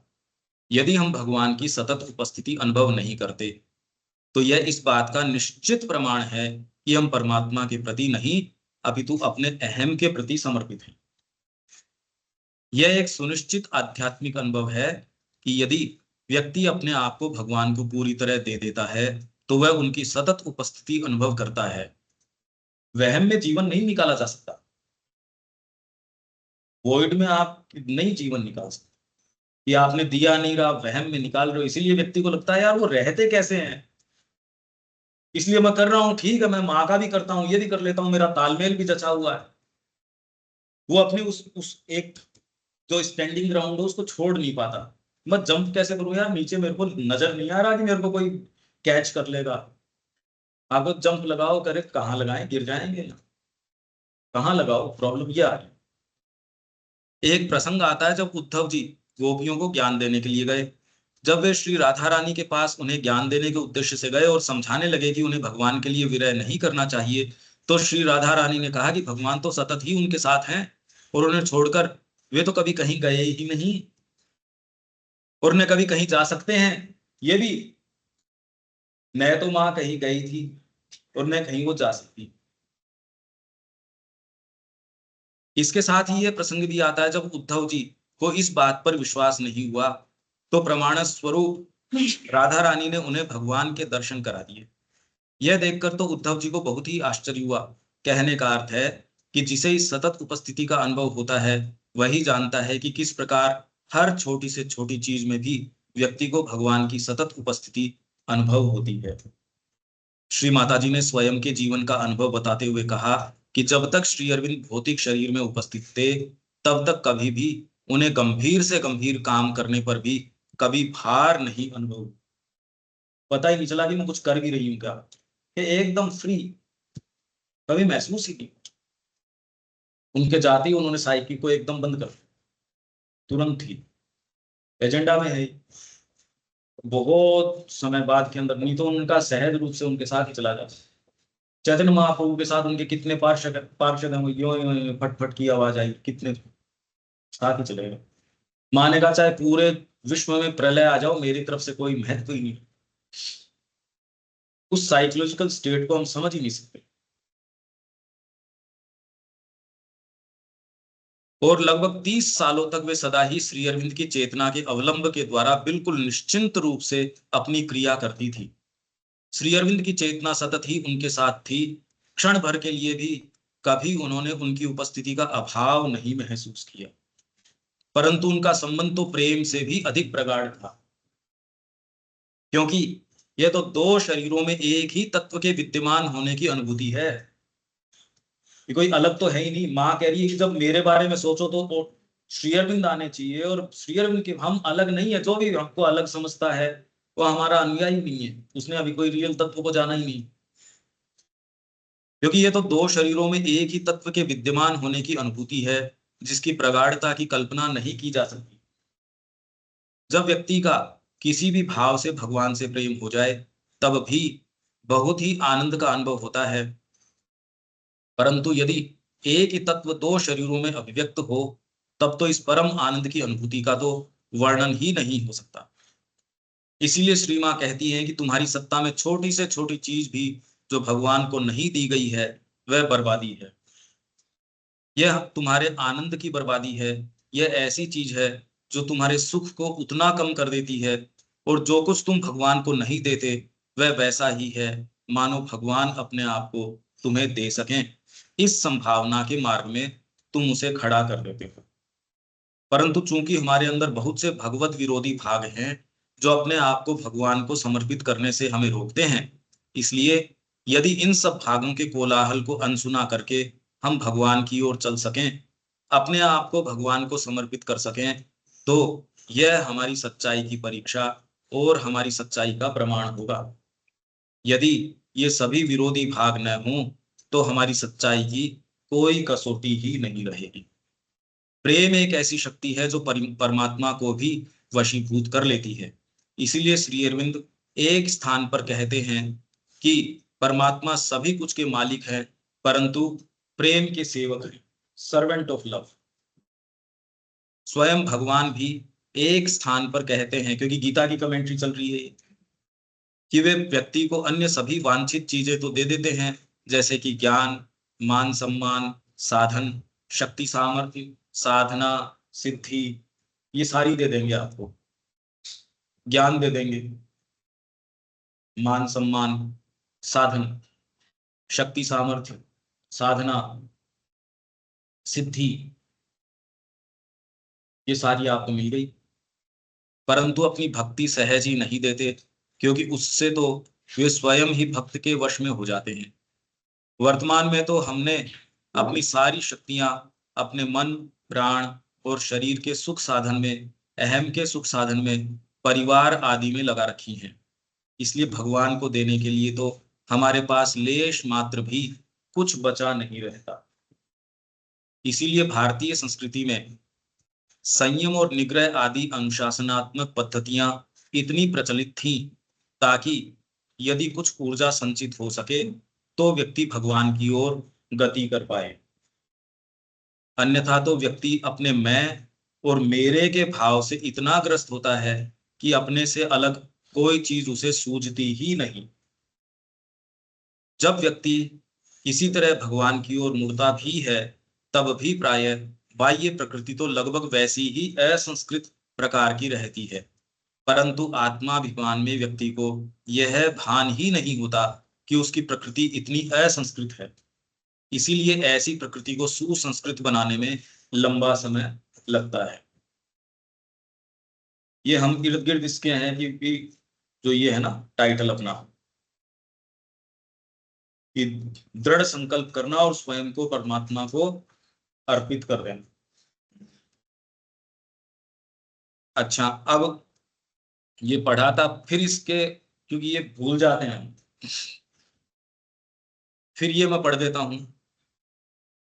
पुकार और योग का आरंभ। एक तो अपने को बैठ के फिर ये भी चर्चा करेंगे कि अब अपन इसको एग्जीक्यूट कैसे करें, कि हमको अब कुछ न कुछ एग्जीक्यूशन की ओर लगाना चाहिए अपना व्यावहारिक तरीके से, कि आपकी जो एनर्जी सारी है वो डिसिपेट नहीं होनी चाहिए, संचित होनी चाहिए। क्योंकि अगर ऊर्जा आप व्यर्थ कर दोगे तो अब चाहोगे उस समय आपको नहीं मिल पाएगी। भाई आप चाहोगे तो भी, अब मेरे पास बैटरी बैकअप है, मैं कोई दूसरी चीज के अंदर उसका पावर जा रहा है, मैं चाहूंगा तो उस समय चाहने से नहीं होगा ना, आपको उसके प्रैक्टिकली काम करना पड़ेगा। आपकी पानी की टंकी है, क्षमता उसकी जितनी है, पर उसके अंदर से लीक भी कर रहा है क्षमता थोड़ी सी, फिर आप चाहोगे उस समय आप नहीं कर सकते। आपको उस फ्रंट पे काम करना ही करना पड़ेगा यदि प्रैक्टिकली आप चाहते हो। आपकी शक्तियां यदि और दूसरी चीजों में जा रही हैं तो आप सामान्य काम भी नहीं कर सकते। आपको सुबह लेक्चर देना है और लेट रात हो गई, आप पूरी कोई पार्टी में आप हो, आप अपनी एनर्जी दे रहे हो, सुबह आप अपना बेस्ट नहीं दे पाओगे। उसमें आप अपनी एनर्जी संचित करते हो, दूसरे समझते हैं यार मेरा सुबह एक कंपटीशन का एग्जाम है या जो भी है, मैं नहीं कर पाऊंगा ये, और दूसरे सब समझते हैं जिसको जो करना है कि मैं ये नहीं कर पाऊंगा, और दूसरे भी कहते हैं ये कैसे कर लेगा, अरे कल इनके तो ये काम करना है या ये परफॉर्मेंस करनी है या ये कैसे कर पाएगा।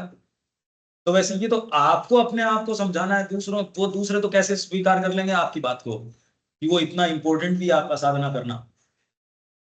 आप खुद ही उस पर विश्वास नहीं कर रहे इतना इंपॉर्टेंट है, दूसरे कैसे कर लेंगे, आपका परिवार कैसे कर लेगा, ये बताओ मेरे। आप खुद ही नहीं कर रहे इस बात को विश्वास, तो आपकी एनर्जी, जैसे मैं बता रहा हूँ, एक शक्ति का संचार या संचय कहीं हो रहा है। आपकी बैटरी मोबाइल की, आप कह रहे हो यार अगर इसके अंदर तू गेमिंग के अंदर लगा देगा, यात्रा करनी है तो तेरे को बैटरी चाहिए कि भैया। आप कितना उसको बचा के आप बैटरी सेवर मोड के अंदर डालते हो जब आप उसको कि ना इसको मत करिए, कि फालतू काम मत कर। यात्रा में भी आप अपने राशन को और कितने किस तरीके की यात्रा है उस हिसाब से आप बचा के चलते हो। तो आपकी शारीरिक एनर्जी है, आपकी जो एनर्जीज हैं आप उसको डिसिपेट नहीं कर सकते। पहली बात तो मिलेगी नहीं अगर भगवत विरोधी काम करोगे तो। ओरिजिनेशन अगर मान नहीं कर रही है आपके कार्य का तो और एनर्जी कैसे दे देगी? जो आपका कारिंदा है ही नहीं, मेरे नौकरी में ही नहीं है, मैं उसकी तनख्वाह कैसे दे दूंगा भाई? तो माता जी से एनर्जी कैसे एक्सपेक्ट कर लोगे जिस काम के लिए वो ओरिजिनेट नहीं कर सकती? वो मैं तो साधना की बात कर रहा हूँ। पहली बात तो एनर्जी आपको मिल नहीं रही, तो एनर्जी अभी आपको ग्रहण करनी पड़ रही है भोजन से या प्राणी का आदान प्रदान से, इनडायरेक्ट तरीकों से कर रहे हो, धारण क्षमता है नहीं।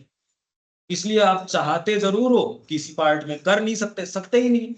ये थोड़ी है कि किसी व्यक्ति की बात है। मैं अगर अपनी एनर्जी डिसिपेट अगर रात को किसी चीज में करता हूं, मेरे को 2 घंटे अभी बोलना है, 2 घंटे बाद में बोलना, फिजिकली नहीं बोल सकूंगा। आप बोल के देखो कितनी एनर्जी जरूरत पड़ती है उसके अंदर, और वही मीनिंगफुल चीज बोलनी है आपको। इतना बड़ा दायित्व है इन शब्दों को खोलना या किसी भी चीज को करना। ठीक है, उसको स्वीकार करना नहीं करना वो अपने अपनी मर्जी की बात है, आप अपने विचार रख सकते हो, आप मेरे से एग्री करो या नहीं करो, वो मेरे को उससे मतलब नहीं है। पर मेरी अपनी कॉन्शियंस जो माँ उसमें बैठी है वो एग्री नहीं करे तो बताओ क्या मतलब हुआ इस बात का? तो एनर्जी हमारी किन किन चीजों में जारी है, अगर बुद्धि से पकड़ पा रहे हो और उनमें जारी है तो ये गद्दारी है। ये बात अगर हम नहीं करें तो फिर बाद में देखो हमारी एनर्जी वेस्ट करने के लिए है क्या भाई? आपकी एनर्जी क्यों वेस्ट करो? तो हमको अब बैठ के इस बारे में कि इस माँ के काम को गंभीरता से, खाली ये एक्टिविटीज और ये रिपोर्ट बनानी और बनानी, रिपोर्टें तो काम करेंगे अपनी 1000 बनती रहेंगी, रिपोर्टों का क्या है? इतना गंभीर काम करोगे आप तो लिख ही नहीं सकते उतना, पर यूं आपको जबरदस्ती रिपोर्ट बनानी पड़ती है, एक्टिविटी कर करके बनानी पड़ती है।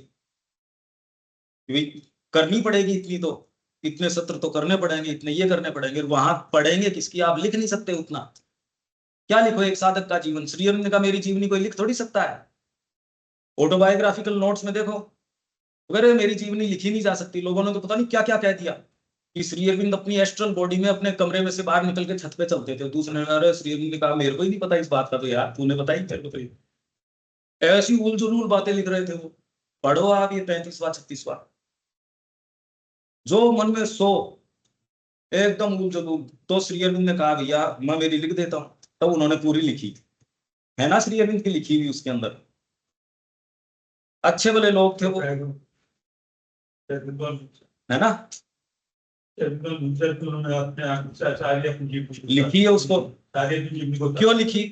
उन्होंने कहा कोई दूसरा लिख ही नहीं सकता, और इसमें भी मैं क्या लिखूं? और जो लिख रहे थे वो काबिल तो थे ही भाषा बोलने के या सोचने समझने के, जो लिख रहे थे सो लिख रहे थे। आप पढ़ के देखो उनको। श्री ने कहा यार ये कहाँ से पता चला तेरे को?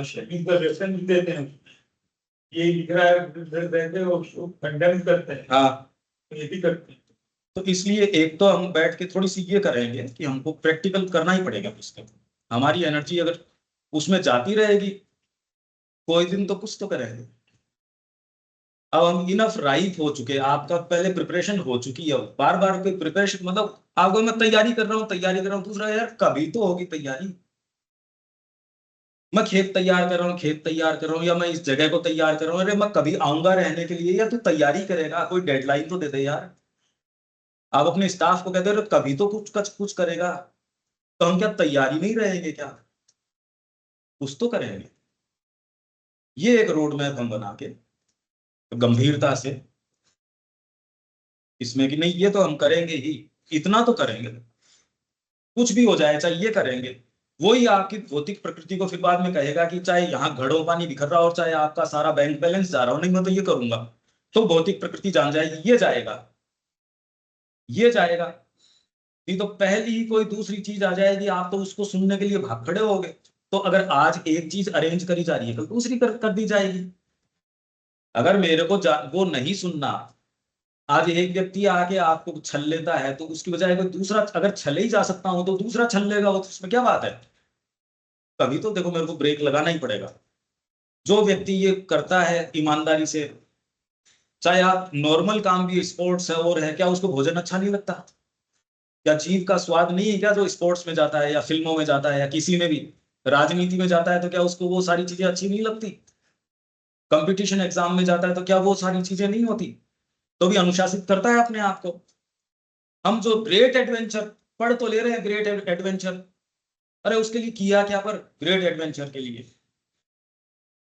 अब कुछ किया नहीं, तो अब हमारे हम कहने की तो देखो कोई स्थिति में है नहीं। अभी तो अब सारी गेंद हमारे पाले में है, इसको हमको कुछ तो करना ही पड़ेगा। पुकार और योग का आरंभ,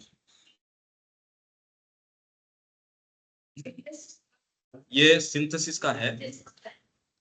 और अपना जो पार्ट 2 है, ये सिलेक्शंस जो अपना पार्ट 2 है इंग्लिश का, उसमें हिंदी का तो अभी प्रिंटिंग में नहीं आया। तो ये बिल्कुल संबद्ध चल रही है, देखो ये सारी की सारी चीजें। अब इसको पढ़ते हैं अपन। पुकार और योग का आरंभ। समस्त योग अपने स्वभाव में, इसको बड़ा होकर, ठीक है मेरे ख्याल से नजर तो आ रहा है। स्वभाव में एक नवजन्म है, जो पीछे था ना कि आज के बाद निश्चेष रूप से आपका हूं, कमी होगी तो आपका हूं, जो भी हूं। अरे भाई दाखिला लिया है पर मैं हूं आपका, मैं आपको परिणीत हूं, मैं आपको मां मैं आपका हो चुका, जो हूं सो आपका हूं, सुधारो चाहे बढ़िया, नहीं सुधारो पर हूं मैं आपका। अब मेरी कोई एक्टिविटी ओरिजिनेट मेरे से नहीं होगी, तो आप ये पाएंगे कि आपकी कामनाओं को, आपके दोषों को मां काम में ले लेगी, और यूं आप व्यक्तिगत स्तर के ऊपर उनको संभालते रहो, चाहे भोजन के समय याद कर लो, अपने काम से पहले याद कर लो। उसने आपको इन सारी चीजों ने, इन प्रयासों ने एक स्थान पे पहुंचाया है। पर हर जगह ये है कि आप जंप तो लेोगे, प्लंज तो लेोगे, आज के बाद ये मान, ये नहीं, बस दे दो। और आज जो पूर्ण रूप से आप कह दोगे, वो आपकी शुरुआत करेगा दूसरे डायमेंशन, इंटरवीन करना शुरू कर देगी। और वो वैसे इंटरवीन करेगी, आपको पता चल जाएगा ये इस किरदार में डायलॉग तो मेरे नहीं है, ये कुछ और है भाई, इसमें धोखा खा नहीं सकते। और बाकी तो देखो अंत नहीं है धोखों का तो।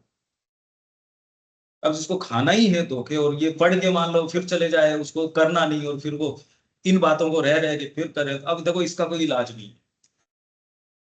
समस्त योग अपने स्वभाव में एक नवजन्म है। यह मनुष्य के साधारण मनोमय भौतिक जीवन से निकलकर, साधारण मनोमय भौतिक जीवन से निकलकर एक उच्चतर आध्यात्मिक चेतना तथा एक महत्तर एवं दिव्यतर सत्ता में जन्म है। ये जो मनोमय भौतिक जीवन, इसकी हम वो भी बात कर रहे थे श्री अरविंद ने रिकॉर्ड ऑफ योग में, जो अपन ने सुबह पढ़ा था ना उस दिन, नव प्रवर्तन की जो बात आई थी। ये नवजन्म आएगा कैसे? हृदय से परिवर्तित होने से आएगा, सोचने से नहीं आएगा। और ये जो वर्किंग है मनोमय भौतिक जीवन से निकल के, श्री अरविंद ने उसमें रिकॉर्ड किया है। कितनी 31 क्या थी वो तारीख, 1931 का था वो डायरी एंट्री है श्री अरविंद की, जो अपन सुबह बात कर रहे थे। 31 कुछ है, वो जुलाई है या कुछ ऐसा। तो उन्होंने कहा कि आज के बाद वो पहले वाली प्रक्रिया बंद। पहले किसी काम को करने के लिए उसका विचार करना पड़ता था, फिर बाद में उसको इफेक्टिवली सोचना, अगर लिखना है तो उसको शब्द, उसके लिए इफेक्टिवली शब्द लाना। यही करोगे भी, आपको प्रेरणा भी आ गई कि चलो मैं भगवान के लिए एक संस्था खोलता हूँ या काम करता हूँ, जो भी कोई भी प्रेरणा आपको आ गई, तो आप उसके लिए नेसेसरी साधन संसाधन इकट्ठे करते हो। उसके लिए उचित अनुचित भी, मेरे पास ये साधन है, उसको बेस्ट तरीके से आप ईमानदारी से कर रहे हो, तो भी प्रक्रिया अभी भी एक दूसरी है। अब जो वो कह रहे हैं, अब ये सारी का भी छोड़ दिया मैंने, तो उन्होंने कहा अब जो अवस्था है इसमें रिनंसिएशन ऑफ निग्रह, निग्रह का भी त्याग कर दिया गया, तपस्या भी अब मेरे को नहीं करनी। तो मतलब अकल्पनीय है ये अवस्था। अगर तपस्या नहीं करनी मेरे को, रिनंसिएशन ऑफ निग्रह, अब तो सारी चीज एज इट इज आएगी कि मेरे को हाथ भी उठाना है तो वही उठाएगी, ये हम नहीं सोच सकते। तो ये जो कह रहे हैं, ये मनुष्य के साधारण मनोमय भौतिक जीवन से, ये तो और भी कह रहे, अभी हम जो सोच रहे हैं ना, आपने सावित्री का बहुत अच्छा व्याख्यान किया, पर वो है आपकी माइंड की कैपेसिटी के भीतर, कितना अच्छा कर रहे हो या कितना खराब कर रहे हो, है मेरी दायरे के अंदर। मैं व्याख्यान कर रहा हूं, अभी मेरी कैपेसिटी है, लोगों की कुछ की होती है, तुरंत झड़ी लगा देते हैं उदाहरणों की। आप तो सोच नहीं पाते, उससे पहले वो कह रहे हैं यार मैं एक एक शब्द के 25 उदाहरण, मैं शाम तक उदाहरण दे दूंगा तेरे को। संगीत वाले संगीत में कह रहे हो दोबारा रिपीट ही नहीं करूंगा इस चीज को, ये ताने में एक ही राग की और इस राग को मैं 10 दिन यही गाऊंगा। कई ऐसे गायक है जिन्होंने राम जी को बनड़े के रूप में कंसीव किया और वही गाया जिंदगी भर, पर एक चीज थोड़ी गाई, क्या वैरायटी गाई होगी सोचो आप। तो साधारण मनोमय आपका ये बहुत बड़ा विस्तार है, मनोमय का भी अभी तो है ही नहीं हमारा विस्तार। आपके जो लेखक होते हैं, विचारक होते हैं, कितना विशाल उनके ग्राउंड होता है ना, उससे भी निकल के तोड़ के अभी तो हम उसी में कल्टीवेटेड नहीं, इसलिए हम सोचे बस ऐसे ही है, ये एक छोटा सा गेट है, एंट्री करके यूं घुस जाएंगे। ये मायने हमको शब्द का, कि ये शब्द का मतलब क्या है उसका समझ आना चाहिए। ये छोटी बात नहीं है, मनोमय बहुत बड़ा शब्द। अभी तो भौतिक और प्राणिक से ऊपर उठ जाए तो बड़ी बात। मनोमय भौतिक जीवन से निकलकर एक उच्चतर आध्यात्मिक चेतना तथा एक महत्तर एवं दिव्यतर सत्ता में जन्म है।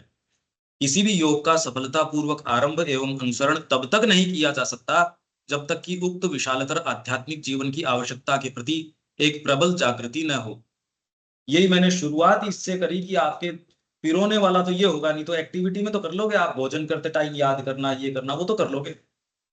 प्रबल जागृति अगर ये नहीं हो तो लोग करते ही हैं, खाने से पहले उतना मंत्र करेंगे और करेंगे, वो सारे काम करते ही हैं। उसके जीवन में फंडामेंटली कोई अंतर नहीं आता है, तो वही अहम केंद्रित ही है जो है सो। जिस आत्मा को इस गहरे एवं बृहत आंतरिक परिवर्तन का आह्वान प्राप्त होता है, वह भिन्न भिन्न तरीकों से इस पथ पर प्रारंभिक पदार्पण कर सकती है। वह इस पर अपने इस उस स्वाभाविक विकास द्वारा आ सकती है जो उसे बिना सचेतन बोध के जागरण की ओर निर्देशित करता रहा है।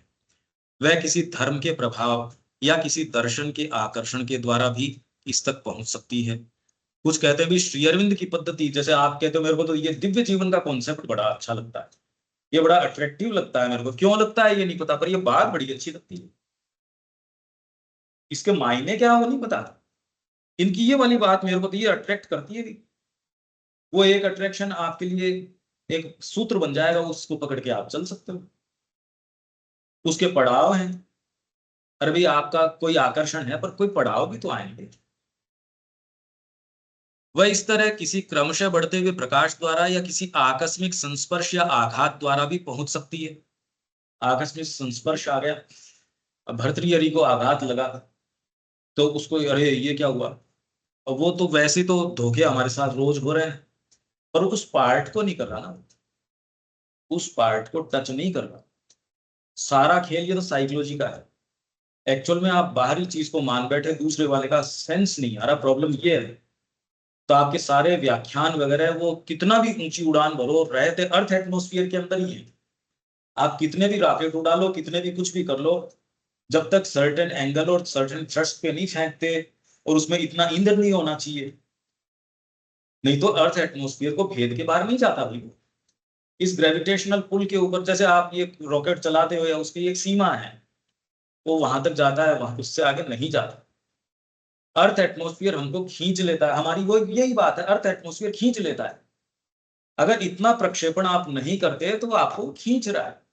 ये एक प्रैक्टिकल बात है, ये कोई बहुत कोई भावनात्मक और वो बात नहीं। यदि आप वास्तव में जीवन में चाहते हो तो उतने थर्स्ट से आपको हर इस फ्रंट के ऊपर आपको काम करना पड़ेगा। प्रैक्टिकल आदमी जो वो कह रहा है ना, तो अपने जो कहते हैं नो स्टोन अनटर्न, उसने कोई भी स्टोन को अनटर्न नहीं छोड़ा होगा, तो जो भी संभावना थी सारी को टटोल लिया इसने। तो जो सिंसियर व्यक्ति है, 1% भी उसको कोई संभावना नजर आएगी वो उसको भी टटोलेगा, और यहां यदि आपको परोस भी दिया जाए तो भी नहीं टटोलोगे। हमारी स्थिति किस तरीके से है, जैसे वो भाटिया जी बता रहे थे, वर्ल्ड बैंक में थे अंकल जी के जो फ्रेंड थे, उन्होंने कहा मैं लोन सैंक्शन करने आया, इंडिया तो मेरा खुद का देश, तो मैं चाहता था इंडिया को देने, तो मैंने इनको सारे बता दिया इस लैंग्वेज में, मेरे को तो कुछ इतना सा तुम करके दे दो,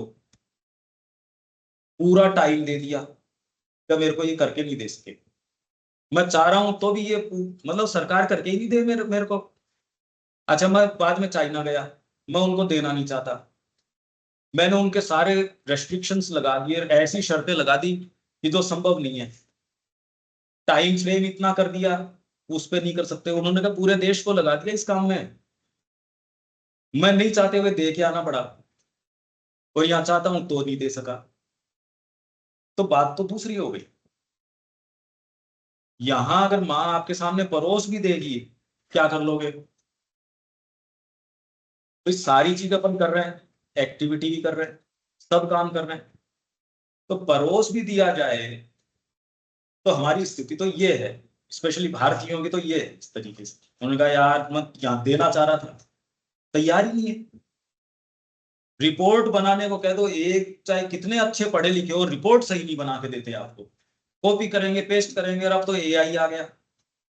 कॉपी पेस्ट के अंदर मैं कह रहा हूं आपकी बहुत अच्छी कंपनी हो सकती है, टॉप मोस्ट कंपनी है, और उसके अंदर जब वो कोई एक लिखते हैं कोई चीज, वही कॉपी पेस्ट करके, अरे यार नाम तो चेंज कर ले कॉपी पेस्ट के अंदर, तेरे डायरेक्टर का नाम तो चेंज कर, उसको तो वो नहीं कर रहे।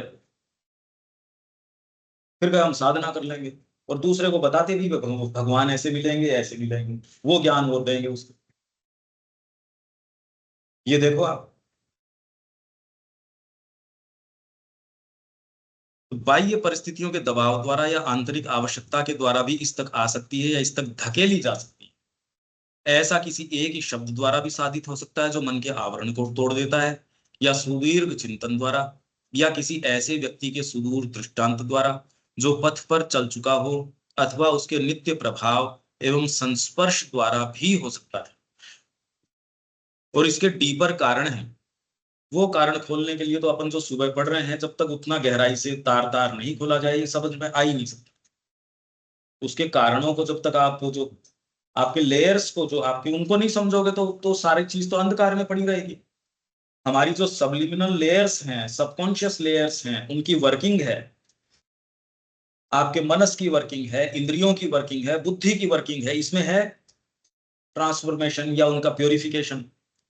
बुद्धि के लेयर्स हैं, अभी तो हम समझ ही नहीं रहे, तो उनकी प्रतिक्रिया के प्रति या क्रिया के प्रति हम सज्ञान नहीं है। जब सज्ञान नहीं है तो कौन से वाले को तो हमको अनुशासित करना है, कौन से वाले को आने देना है। आपको गेट कीपर बना दिया, या आयोजन चल रहा है वहां, आप जानते नहीं कि कौन तो आपके पक्ष का है, कौन आपके पक्ष का नहीं है। अब आप तो कपड़ों से जांच रहे हो, तो गड़बड़ हो जाएगा। जो भेष बदल के आएंगे वो तो अच्छे कपड़ों में आएंगे, आपके जो खुद के लोग हैं वो कॉम्पेंट शो में रहते ही नहीं, आपके उल्टा हो जाएगा काम।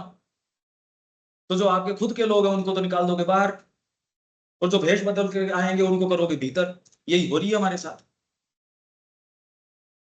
तो जब तक आप खाली इसमें रहो कि हम तो खाली बस माता जी से ओपन हो जाओ, open yourself to the mother, ये फंडामेंटली बातें हैं, ठीक, फंडामेंटली ठीक हैं। हम जो ट्रांसलेशन इसका कर रहे हैं वो तामसिकता के कारण कर रहे हैं, कि हम कुछ नहीं करेंगे। इसलिए कहते हैं हम बार बार, नहीं तो बच्चे की शादी करनी हो उसके अंदर भगवान पे छोड़ते हैं क्या? या उसके आईसीयू में कोई बीमारी हो तो भगवान पे छोड़ते हैं? उसमें कहते हैं छोड़ दे इसको, और भगवान को यहाँ बैठ के याद कर रहे हैं। भगवान को तो याद कर रहे हैं पर ध्यान किधर रख रहे हैं? भाई साहब कुछ चाहिए क्या? इंजेक्शन ठीक लगा रहा है क्या? ये कर रहा है क्या? इनफैक्ट वो कहता माता जी शांति से बैठो, हम देख रहे हैं। अगर माँ बैठी हो बच्चे की, कब माता जी को लेके जाओ, ये तो काम नहीं करने दे रही।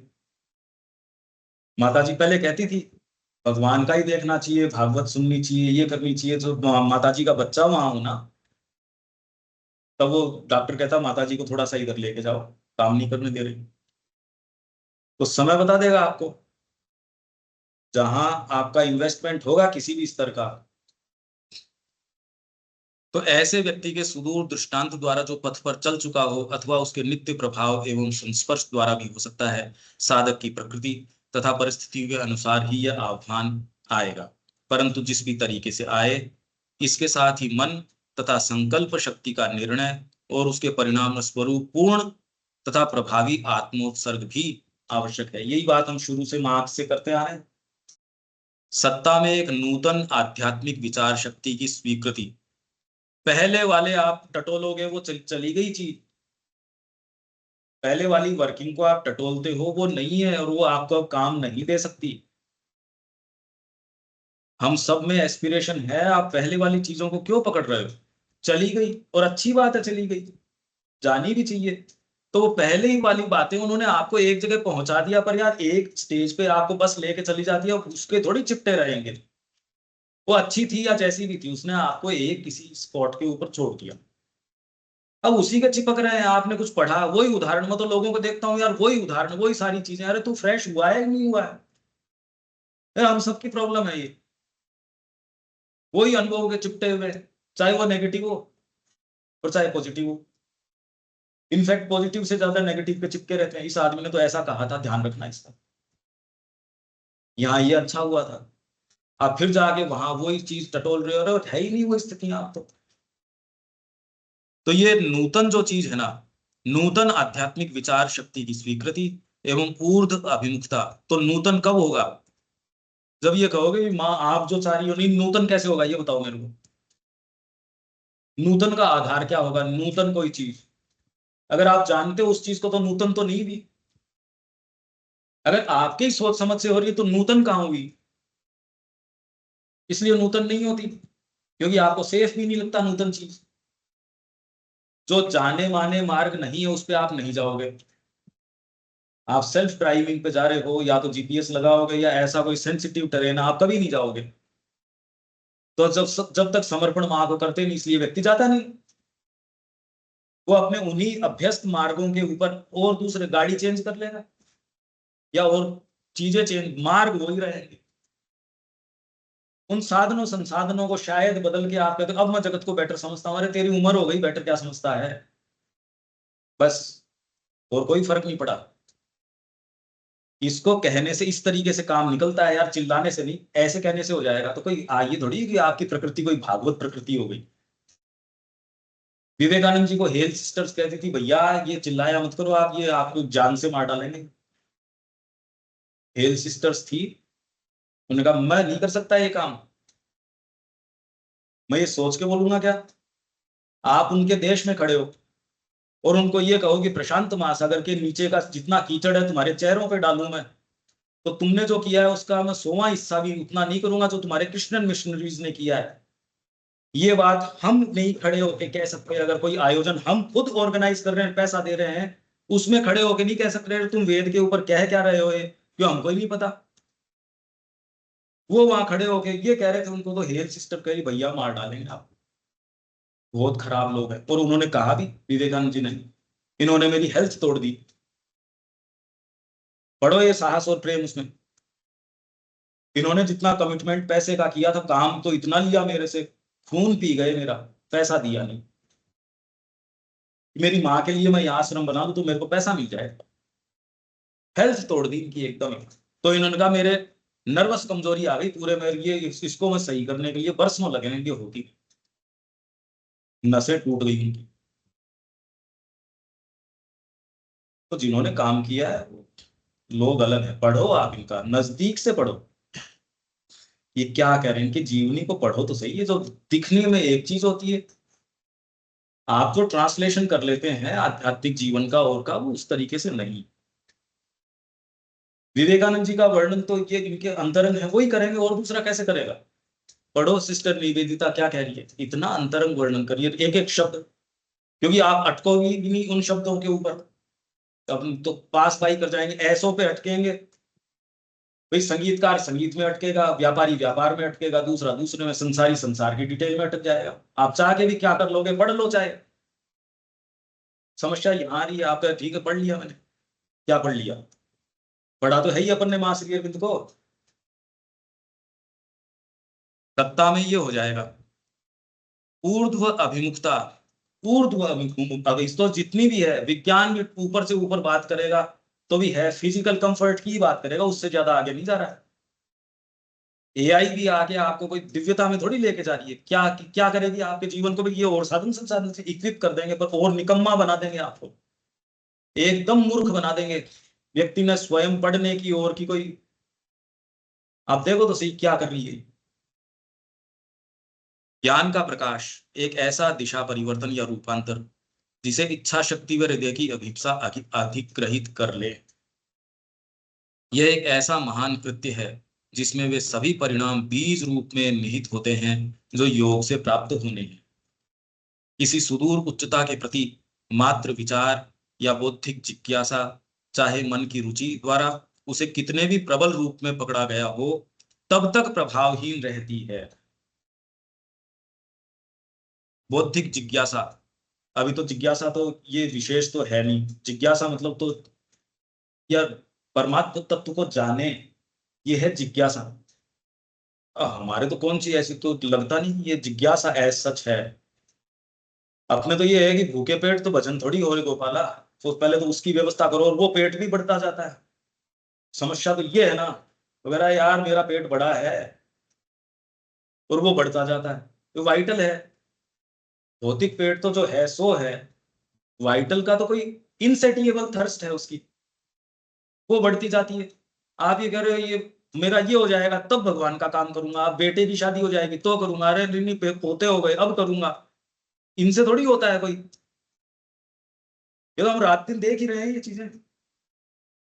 बौद्धिक जिज्ञासा, चाहे मन की रुचि द्वारा उसे कितने भी प्रबल रूप से पकड़ा गया हो, तब तक प्रभावहीन रहती है, जब तक कि उसे हृदय द्वारा, तो नव प्रवर्तन की आगे ना, हृदय द्वारा जब तक नहीं पकड़ा गया है नहीं हो सकती ये चीज। अभी हृदय तो अटका हुआ पता नहीं किस किस चीज में।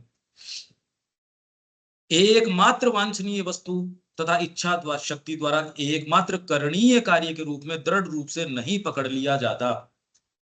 तो इसीलिए मैं कह रहा हूं अब अपन बैठ के एक तो सारे अपन एक थोड़ा सा समय आधे घंटे का जो भी लास्ट सेशन का आधी घंटा, पर इसमें आप ये मेरे को बताओ सारे अपने तरीके से जो कल का होगा ये अपन क्या करें प्रैक्टिकली इसमें, अपने से पूरा ग्रुप, क्योंकि अब हम अलग नहीं है पर एक मिलके कोई प्रैक्टिकल पकड़। जैसे पहले अपन ने जो पॉइंट्स बनाए थे और अपन ने काम किया उसे अच्छा रहा, पर अब अपने को कुछ और उसमें फंडामेंटली कुछ करना, खाली एक्टिविटीज पे नहीं उतारेंगे।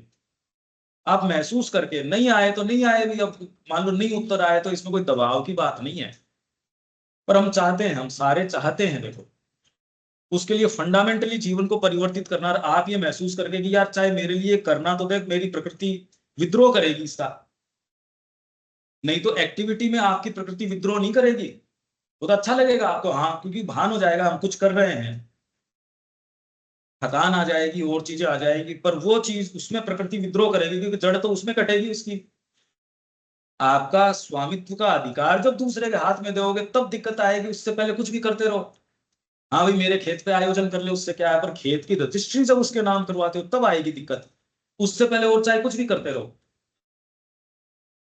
कि इनकी सभा मेरे खेत पे कर लो, उसमें तो बहुत अच्छा और लगेगा, मेरी फोटो भी आ रही है यार उसके अंदर, ये तो मजा और हो गया इसके अंदर, आप सोचो। तो वो एक्टिविटी मत बताओ जिसमें आपको लग रहा है यार प्रकृति एकदम विद्रोह कर रही है, ये काम है तो समझ जाओ कि यहां जड़ कट रही है उसकी। ये यदि उदाहरण दे सको ये मुश्किल होगा, ये आप अपनी प्रकृति की नहीं सुन रहे, आप माँ के कार्य को चाह रहे हो। ये हम चर्चा करें तो ये बहुत ज्यादा इंपॉर्टेंट चर्चा है और हम सारे चाहते हैं देखो, इसलिए ये कहा जा सकता है। तो माँ की 158 बर्थ एनिवर्सरी आ रहा है, हाँ तो मैं तो कह रहा हूँ इसलिए अभी से मनाएं इसको इस तरीके से। तो माँ ने इंदिरा गांधी को यही कहा कि अभी से शुरू कर दो ये। श्री अरविंद की जब सेंटेनरी आ रही थी तब 70 में ये कहा था उन्होंने, 72 में थी, 70 में उन्होंने कहा कि इस तरीके से, क्योंकि इंदिरा गांधी ने उनको ये लिखा कि माता जी मैं पार्टी पॉलिटिक्स से उठ के भी काम करने, मेरे को कोई दिक्कत नहीं है, बताओ क्या करना है। तो माँ ने कहा कि श्री अरविंद की शिक्षा को घर घर ले जाओ, उसके लिए सभा करो, उसके लिए जो कुछ करना सो करो। ये ही एकमात्र तरीका है भारत को और मनुष्य जाति को पूरी एक सूत्र करने का, चेतना पहुंचाने का। हमको ये बात अनप्रैक्टिकल लगती है, देखो कितनी जोरदार बात है। हमको ये लगती है कि इससे क्या होगा, जबकि माँ उनको ये प्रधानमंत्री को कह रही है, वो कुछ तो माँ ने सोच के कहा होगा। माँ ने कहा श्री अरविंद के पास योजना थी देश के लिए क्या करना चाहिए, श्री अरविंद के पास सारी योजना है, और आपके माध्यम से क्या करवाना चाह रहे हैं वो भी आपके लिए विशेष है। पर वो तब वाणी कहेंगे, वाणी कब कहेंगे, अरे मैं नौकरी आपकी स्वीकार नहीं कर रहा, आप मेरे को कैसे कह पाओगे, पहले मैं नौकरी तो स्वीकार करूं आपकी। ये कुछ ऐसी चीजें हैं आप चाहो तो मैंने आपके सामने एक प्रस्ताव रखा है, पर इसका आपके पास कोई कॉन्क्रीट कोई चीजें हो। कुछ कर बात कर सकते हैं, उसकी बात करके नहीं, आज का पूरा दिन है आपके पास भाई, आज की पूरी रात है आपके पास। मतलब एक चीज जो आपको आ जाएगी वही फॉलो करना मुश्किल हो जाएगा। एक जो प्रयास है वो नहीं फॉलो हो पाता, पर आप तो हृदय से ये सफल होगा या नहीं होगा या जो भी है, आप तो कहते इससे जड़ कटेगी इसकी। मैंने उसका लक्षण आपको साइकोलॉजिकल बता दिया। वो अगर हम कर पाते हैं तो देखो शुरुआत उसी से होगी। ये सफल होगा या नहीं होगा ये भी नहीं, ये अच्छा दिखेगा या नहीं दिखेगा ये भी नहीं। मैं माँ को बिलोंग करता हूं, तो मेरी एनर्जी उनके लिए तैयारी कैसे होगी बस, और उनके लिए संसिद्ध करने के लिए। और सारा काम तो करना पड़ा है भाई। कोई एक न्यूक्लियस तो तैयार होना चाहिए जो जाके प्योर, मतलब आपके पास माँ कोई भी चीज दे, ज्ञान दे, शक्ति दे, कुछ भी दे, दुरुपयोग हो ही नहीं आपके पास। ऐसा हम एक केंद्र बन जाए, क्यों नहीं बन जाए। हम हर व्यक्ति क्या एक ऐसा केंद्र बनने की रखता है क्या। ये बात करें तो देखो सार्थक बातें हैं। यही एक सार्थक बात मेरे को तो लगती है कि आपके पास कोई भी शक्ति आ रही है, कुछ भी आ रही है, माँ आपको फ्रीली काम में ले रही है। नहीं तो ऐसा कुत्ता पाल लिया, हर 5 मिनट कान पे खुजली करो उसके। मेरे को तो साधना नहीं हुई, मेरे को तो प्रेम नहीं आया, मेरे को तो भक्ति नहीं आई, मैं तो वहां गया, मेरे को तो ढंग से रिसीव ही नहीं किया। ये कोई बातें हुई क्या। हम तो स्कूलों में गए थे, वहां रिसीव ही नहीं किया हमको अच्छे से। किस लिए गए थे तुम वहां, रिसीव करवाने गए थे क्या अपने आप को। क्यों कर लेंगे रिसीव आपको, क्यों कर लेना चाहिए मेरे को रिसीव। क्योंकि मैं तो पहली बार असफलता होगी, मैं तो दूसरी बार चाहूंगा नहीं। तो ये तो बढ़िया है उन्होंने रिसीव नहीं किया हमको, ऐसे दो लोगों को। हम तो बिलोंग अपनी दूसरी चीजों को करते हैं, हम जाने तो तैयार हैं क्या। तो इसके लिए प्रैक्टिकली क्या क्या करना चाहिए कि जहां मेरे और कोई दूसरे कंसिडरेशंस बीच में नहीं आएंगे। ये लादी नहीं जा सकती, देखो ये बात, ये कभी भी लाद के नहीं हो सकते। सहर्ष भी करोगे तो भी बड़ी मुश्किल है, लाद की कैसे हो सकती है। ये तो सेल्फ इम्पोज्ड आपकी अंतरात्मा आके कहेगी। ये प्रश्न करोगे तो उत्तर आएगा, नहीं करोगे नहीं आएगा। तो ये अपना जो सत्र है ये तो इस क्लैरिटी तक लाने के लिए है कि हम एक ऐसा केंद्र कि हमारे पास कुछ भी आ जाओ तब तो शक्ति देगी माँ आपको। नहीं तो कैसे दे देगी। अगर मेरे पास, आप अपने बच्चे को भी नहीं दोगे अगर वो कोई चीज से नुकसान खुद का कर बैठेगा, चाहे उसके नाम विल कर दिया आपने, सारी संपत्ति उसी के नाम है, पर आप उसको प्री मैच्योरली संपत्ति दिखाओगे नहीं कि तेरे नाम है। आप उसके ऊपर गार्जियन रखते हो और उसके ऊपर ये कहते हो किस दिन ये हो जाए, उस दिन ये इफेक्टिव होगी। तो माँ ने हमारे नाम अगर लिख भी रखी होगी तो क्या आज, अब टटोल के देख लो कि क्या हम तैयार है क्या उसको स्वीकार करने के लिए। ये बात तो हमको खुद को पूछनी है। और जागृति का केंद्र कोई भी हो सकता है। इसका प्रमाण तो आपके प्रभुपाद जी मरने की कंडीशन में वहां जा रहे थे, जहाज के अंदर अस्थमा का अटैक आ गया, उन्होंने कहा यार मेरे को तो यहाँ उठा के फेंक देंगे। पहले तो कोई लेके कहाँ से आए, तो कोई अगर किसी के साथ ऐसा होता तो वो उठा के नीचे फेंकते थे, मछलियां खा जाए। ओहो, वृंदावन को छोड़ के यहाँ प्राण निकलेंगे, ये दुर्गति होगी मेरी।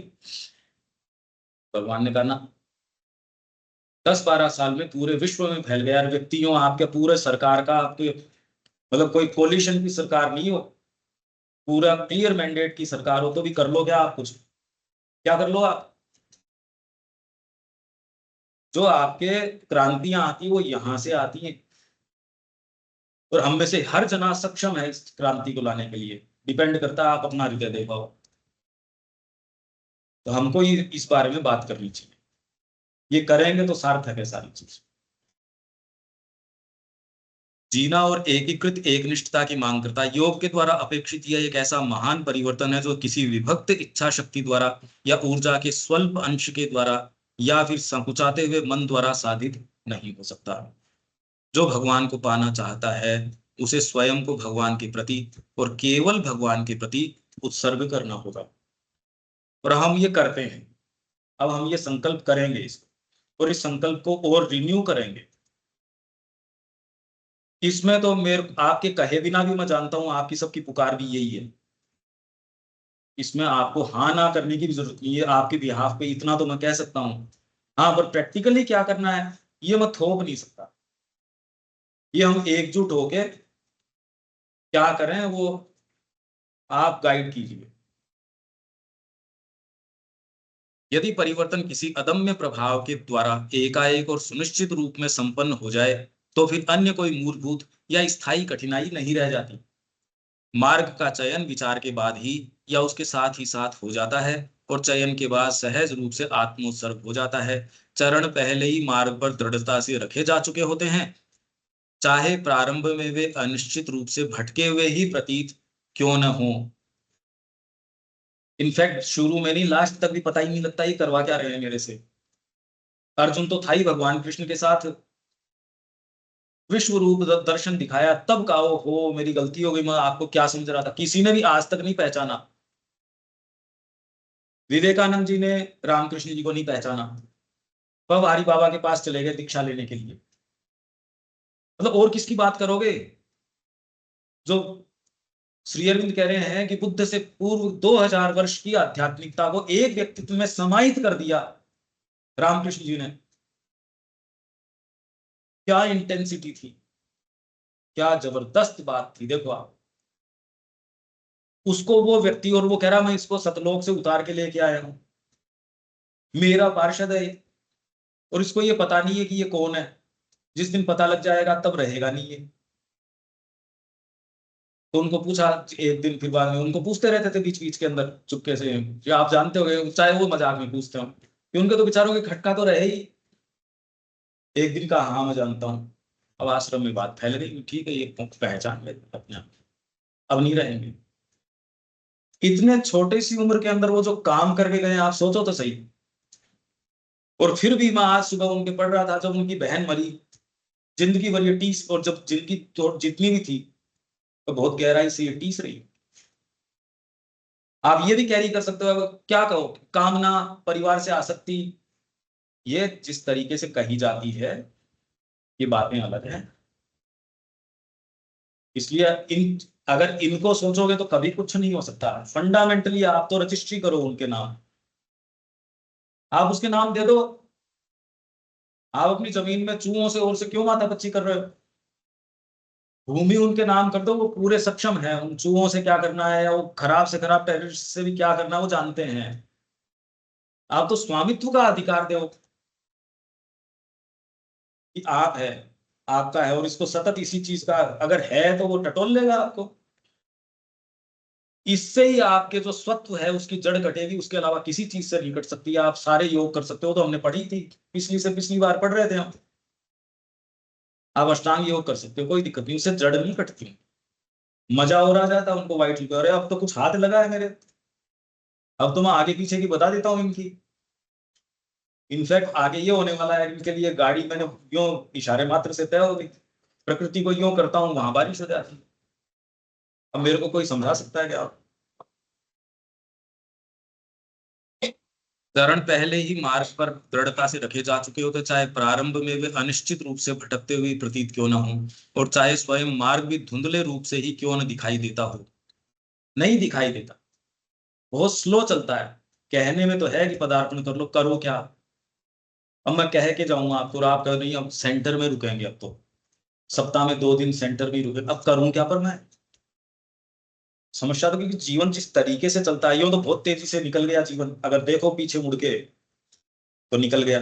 पर जो वो मिनट और वो चलते हैं, वो जिस गति से चलते हैं वो आप भी जानते हो। ये दोनों मूवमेंट चल रहे हैं साथ साथ। व्यक्ति उस समय करे क्या, क्योंकि वो बहुत भारी है। भावना आ गई कि रोज पढ़ेंगे, पर जिस टाइम वो फॉरवर्ड ही नहीं समझ में आता, वेद को लेके बैठे तो कहना क्या चाह रहे हैं। अपन सुबह जो लाइनें खोलते हैं अगर उसको पढ़ लो, क्या कुछ नहीं समझ में आता। अगर इसका इंटरप्रिटेशन हम उसको अगर खाली शब्दों पे देखें तो ये बात हो ही नहीं सकती। जो शब्द के कहे जा रहे हैं, आप उनको सिंसियरली फॉलो भी करोगे, आप नहीं कर सकते इस तरीके से, क्योंकि ये डिनोट ही कोई दूसरी चीज कर रहे हैं। ये कह दूसरी चीज रहे हैं, हमारे मन के अंदर हमारे फ्रेमवर्क के हिसाब से हम ट्रांसलेट कुछ और कर रहे हैं। और लक्ष्य का ज्ञान भी अधूरा क्यों ना हो, और ये कभी भी पूरा होता ही नहीं, क्योंकि अनंत है मार्ग। तो कोई फाइनल थोड़ी है कि मैं यहां पहुंच गया तब ज्ञान हो जाएगा। व्यक्ति क्या सोचता है ये तो सिद्ध हो गए, और श्री अरविंद के मार्ग में तो ऐसी कोई चीज ही नहीं है। वो तो सुप्रामेंटल को भी कह रहे हैं, ये तो खाली कनेक्टिंग प्लेन है, आध्यात्मिक जगतों का पहले एंट्री वाला प्लेन है, उसके बाद तो इसका सच्चे वैभव आएंगे, अज्ञान से मुक्ति होगी, आप अपने पांव पे खड़े होगे, थोड़ा डांस वांस कर सकोगे, इससे थोड़ी कोई सारी चीज हो गई। तो यहाँ कोई फाइनल टर्मिनस वाली बात नहीं, क्योंकि ये तो सिद्ध हो गए, वो हो गए, तो इसलिए अब कैसे समझाओ उनको, और हमको समझाना है भी नहीं। इनफैक्ट आप किसी को कुछ नहीं समझा सकते, ये वहम तो छोड़ देना चाहिए कि हम ये सत्र करके किसी को समझा दें। आप अपने आप को समझा सकते हो, और उसमें हम पाते हैं कि आप खुद को ही नहीं समझा पा रहे हो, और सबको तो कोशिश कर रहे हो, आप खुद को समझाने की कोशिश भी नहीं कर रहे, और वहां से प्रक्रिया कर रहे हो तो आगे काम भी हो जाएगा। आपकी उपस्थिति से समझते हैं कि आप सिंसियर हो या नहीं हो, आपके कहने से कौन समझता है? आप किसी के कहने से कोई समझता है कि आज तक साथ में रह रहा व्यक्ति तो नहीं समझता, इनफैक्ट वही सबसे ज्यादा विद्रोह करता है, और किसको समझाओगे? भले ही वह अभी अपने आप को, तो ये क्या है, गुप्त गुरु अंतस्थ मार्गदर्शक पहले ही कार्यरत हो चुका है, भले ही वह अपने आप को प्रकट न करे या अपने मानवीय प्रतिनिधि रूपी व्यक्ति में अभी न दिखाई दे, चाहे जो कठिनाइयां या दुविधाएं क्यों न पैदा हों, वे अंततः उस अनुभव की शक्ति के आगे नहीं टिकी रह सकती जिसने जीवन की धारा को पलट दिया है। यह आह्वान एक बार निर्णायक रूप से होने पर स्थायी रहता है। निर्णायक अगर एक बार अंतरात्मा ने एक बार आके कह दिया ना, रास्ता बन गया, वो फिर नहीं जाएगा। वो सच्चे रूप से अगर आपने एक बार कह दिया मां मैं आपका हूं, फिर काम हो जाएगा। तो सच्चे रूप से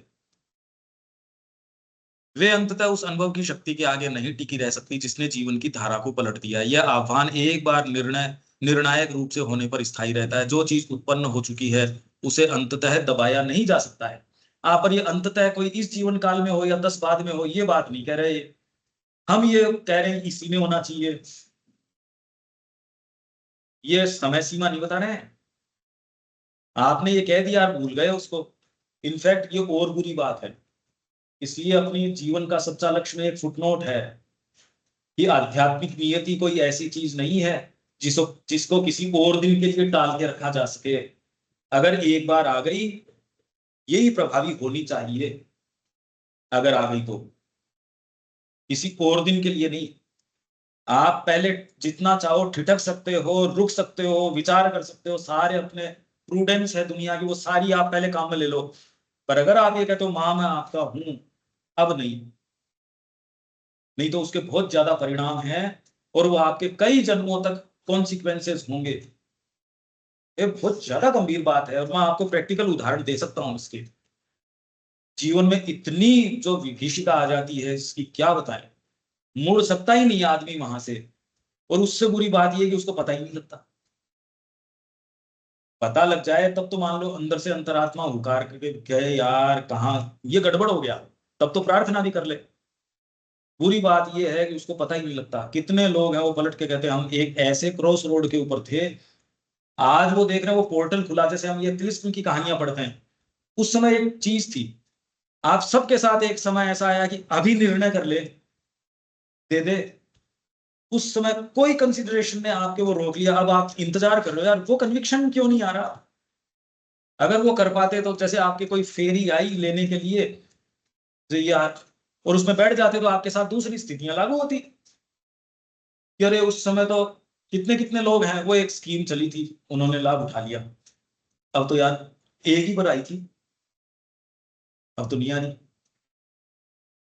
ये ऐसे पोर्टल्स हैं जो जीवन के अंदर कोई समय जब आपकी प्रखर होती है कोई चीज किसी कारण से, और आप अगर नहीं कर पाए, वह वो आभास रहता है, खाली डिसाइसिव नहीं कर पाते। आभास तो सबको है ही आपको कि मैं माँ के लिए ही कर रहा हूँ, खाना भी यही है, मेरे सारे समय वही है, आभास है। डिसाइसिवली जब करने पे आओगे ना, तब कोई ना कोई चीज अड़ंगा वही वाली डालेगी वापस आके, उसी को काटना है। मैं कह रहा हूँ आप समझ पा रहे हो मैं क्या कह रहा हूँ?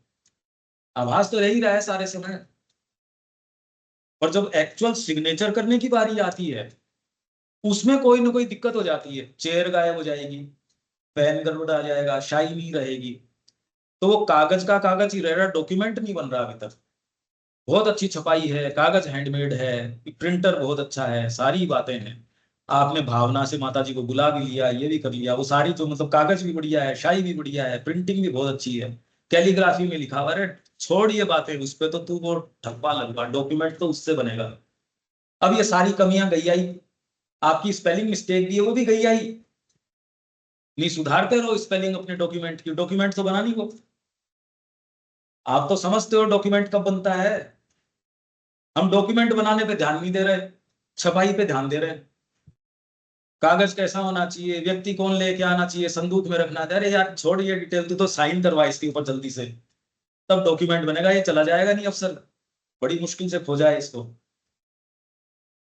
देख रहे हो ये प्रैक्टिकली एक क्लैरिटी आ जाए कम से कम। भले ही परिस्थितियों का दबाव व्यक्ति को आरंभ में नियमित अभ्यास या व्यवहार में पूर्ण क्रियात्मक आत्मोत्सर्ग करने से रोके, फिर भी मन ने अपनी दिशा निश्चित कर ली होती है और वह डटा रहता है तथा नित्य वर्धनशील प्रभाव के साथ अपनी प्रमुख तन्मयता की ओर लौटता रहता है। पर लौटेगा कब? अगर मैं ये नियम कर दूं कि भावना जिस दिन होगी भगवान के लिए, उस दिन आरती करूंगा मैं भगवान की, अब आपके वो भावना कब आने वाली है? भगवान की आरती कभी नहीं होने वाली है।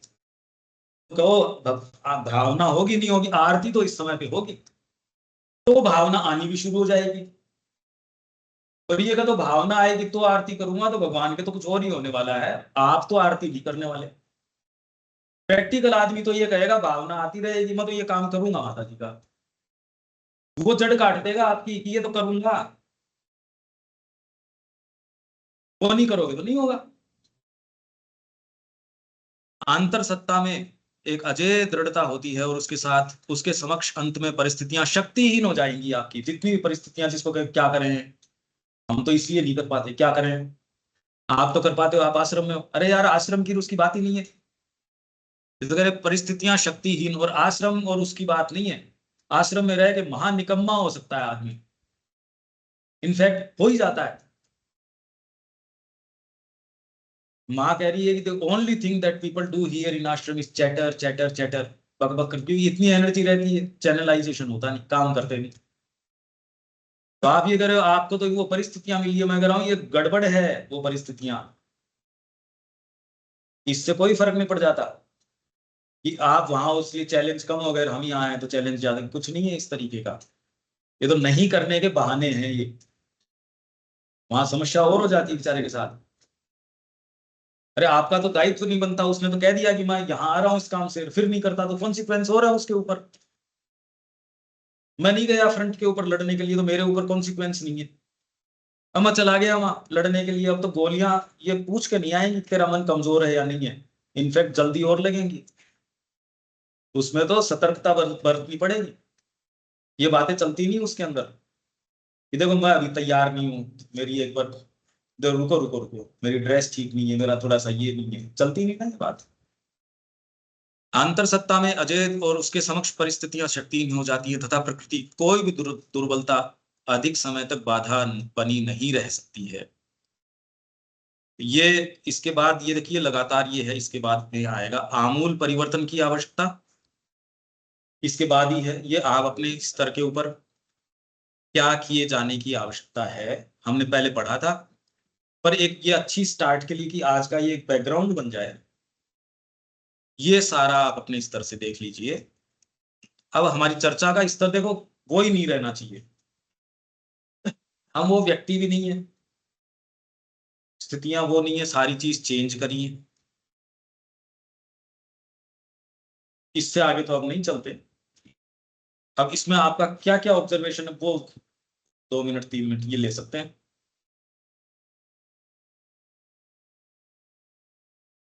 क्योंकि आंतरिक रूप से लेना, आंतरिक रूप से लेना ऑब्जर्वेशन को छोड़ नहीं सकते। इस पर हम लोग चर्चा कर रहे हैं।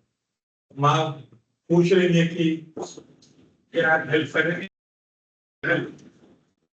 One is preparing for change. We collaborate.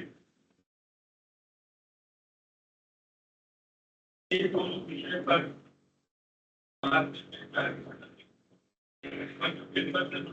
क्या है?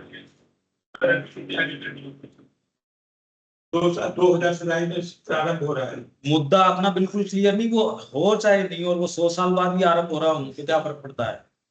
हमारे लिए तो अभी से ही है वो आरंभ। हमारी तो भी सही है, क्योंकि देखिए क्या है कि ऑलरेडी तो एक लेटर डेट के लिए ये एक हमारी प्रकृति क्या करती है, उसको ये पता है कि मैं मना तो नहीं कर सकूंगा इस चीज को।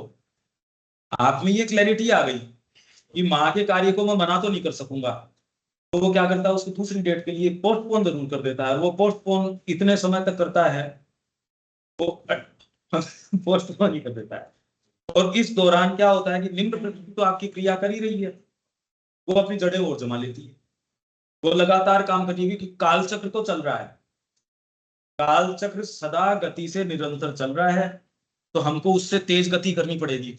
अगर ओवरटेक आपको किसी गाड़ी को करना है, तो पहले तो आपको कम से कम उससे कुछ एक्स्ट्रा गति करोगे तब तो जाओगे आप, और जब उसके पास हो तो आपको तेज गति करके उससे आगे निकलना पड़ेगा, नहीं दोनों भिड़ जाओगे आप।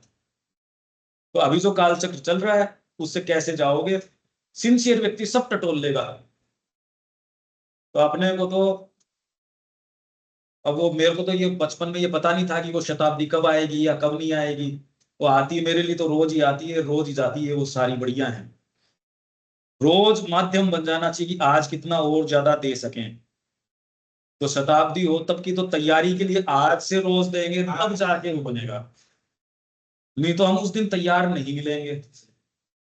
आप जब रोज तैयार करते हो अपने आप को, रिहर्स करते हो, तब तो जाके वो डायलॉग उतना मिनट आपको मिलते हैं, तब परफॉर्म कर पाते हो।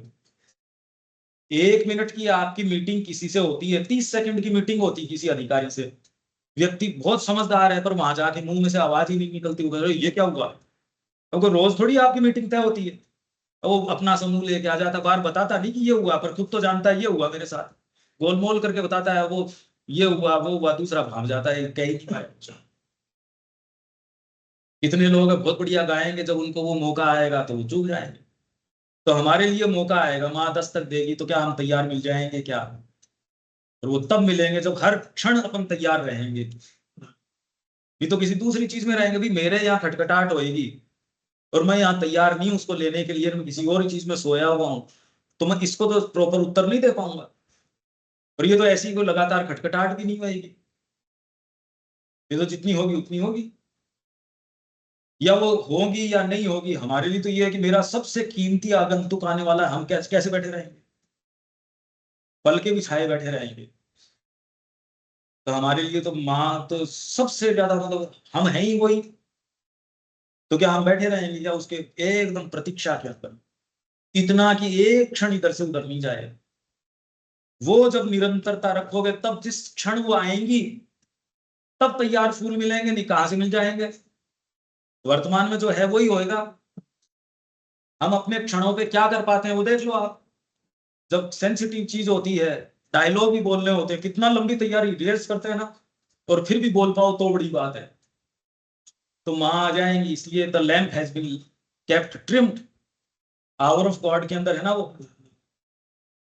थ्राइस वो टू देम, 3 बार धिक्कार उनका है। जो पुकार आ गई, समय भी उपयुक्त है, रे रखे है, थ्राइस वो टू देम। तो वो अब कौन होंगे और कोई कहां से लेके आएंगे, हम है ना, थ्राइस वो टू देम। और किसकी बात करेंगे कल अपन इसकी, अगर हो तो दबाव नहीं इस बात, सब विचार करेंगे, विचार करके इस पर हिम्मत करेंगे। तो अपने ओम से फिर बाद में इसका समापन करें।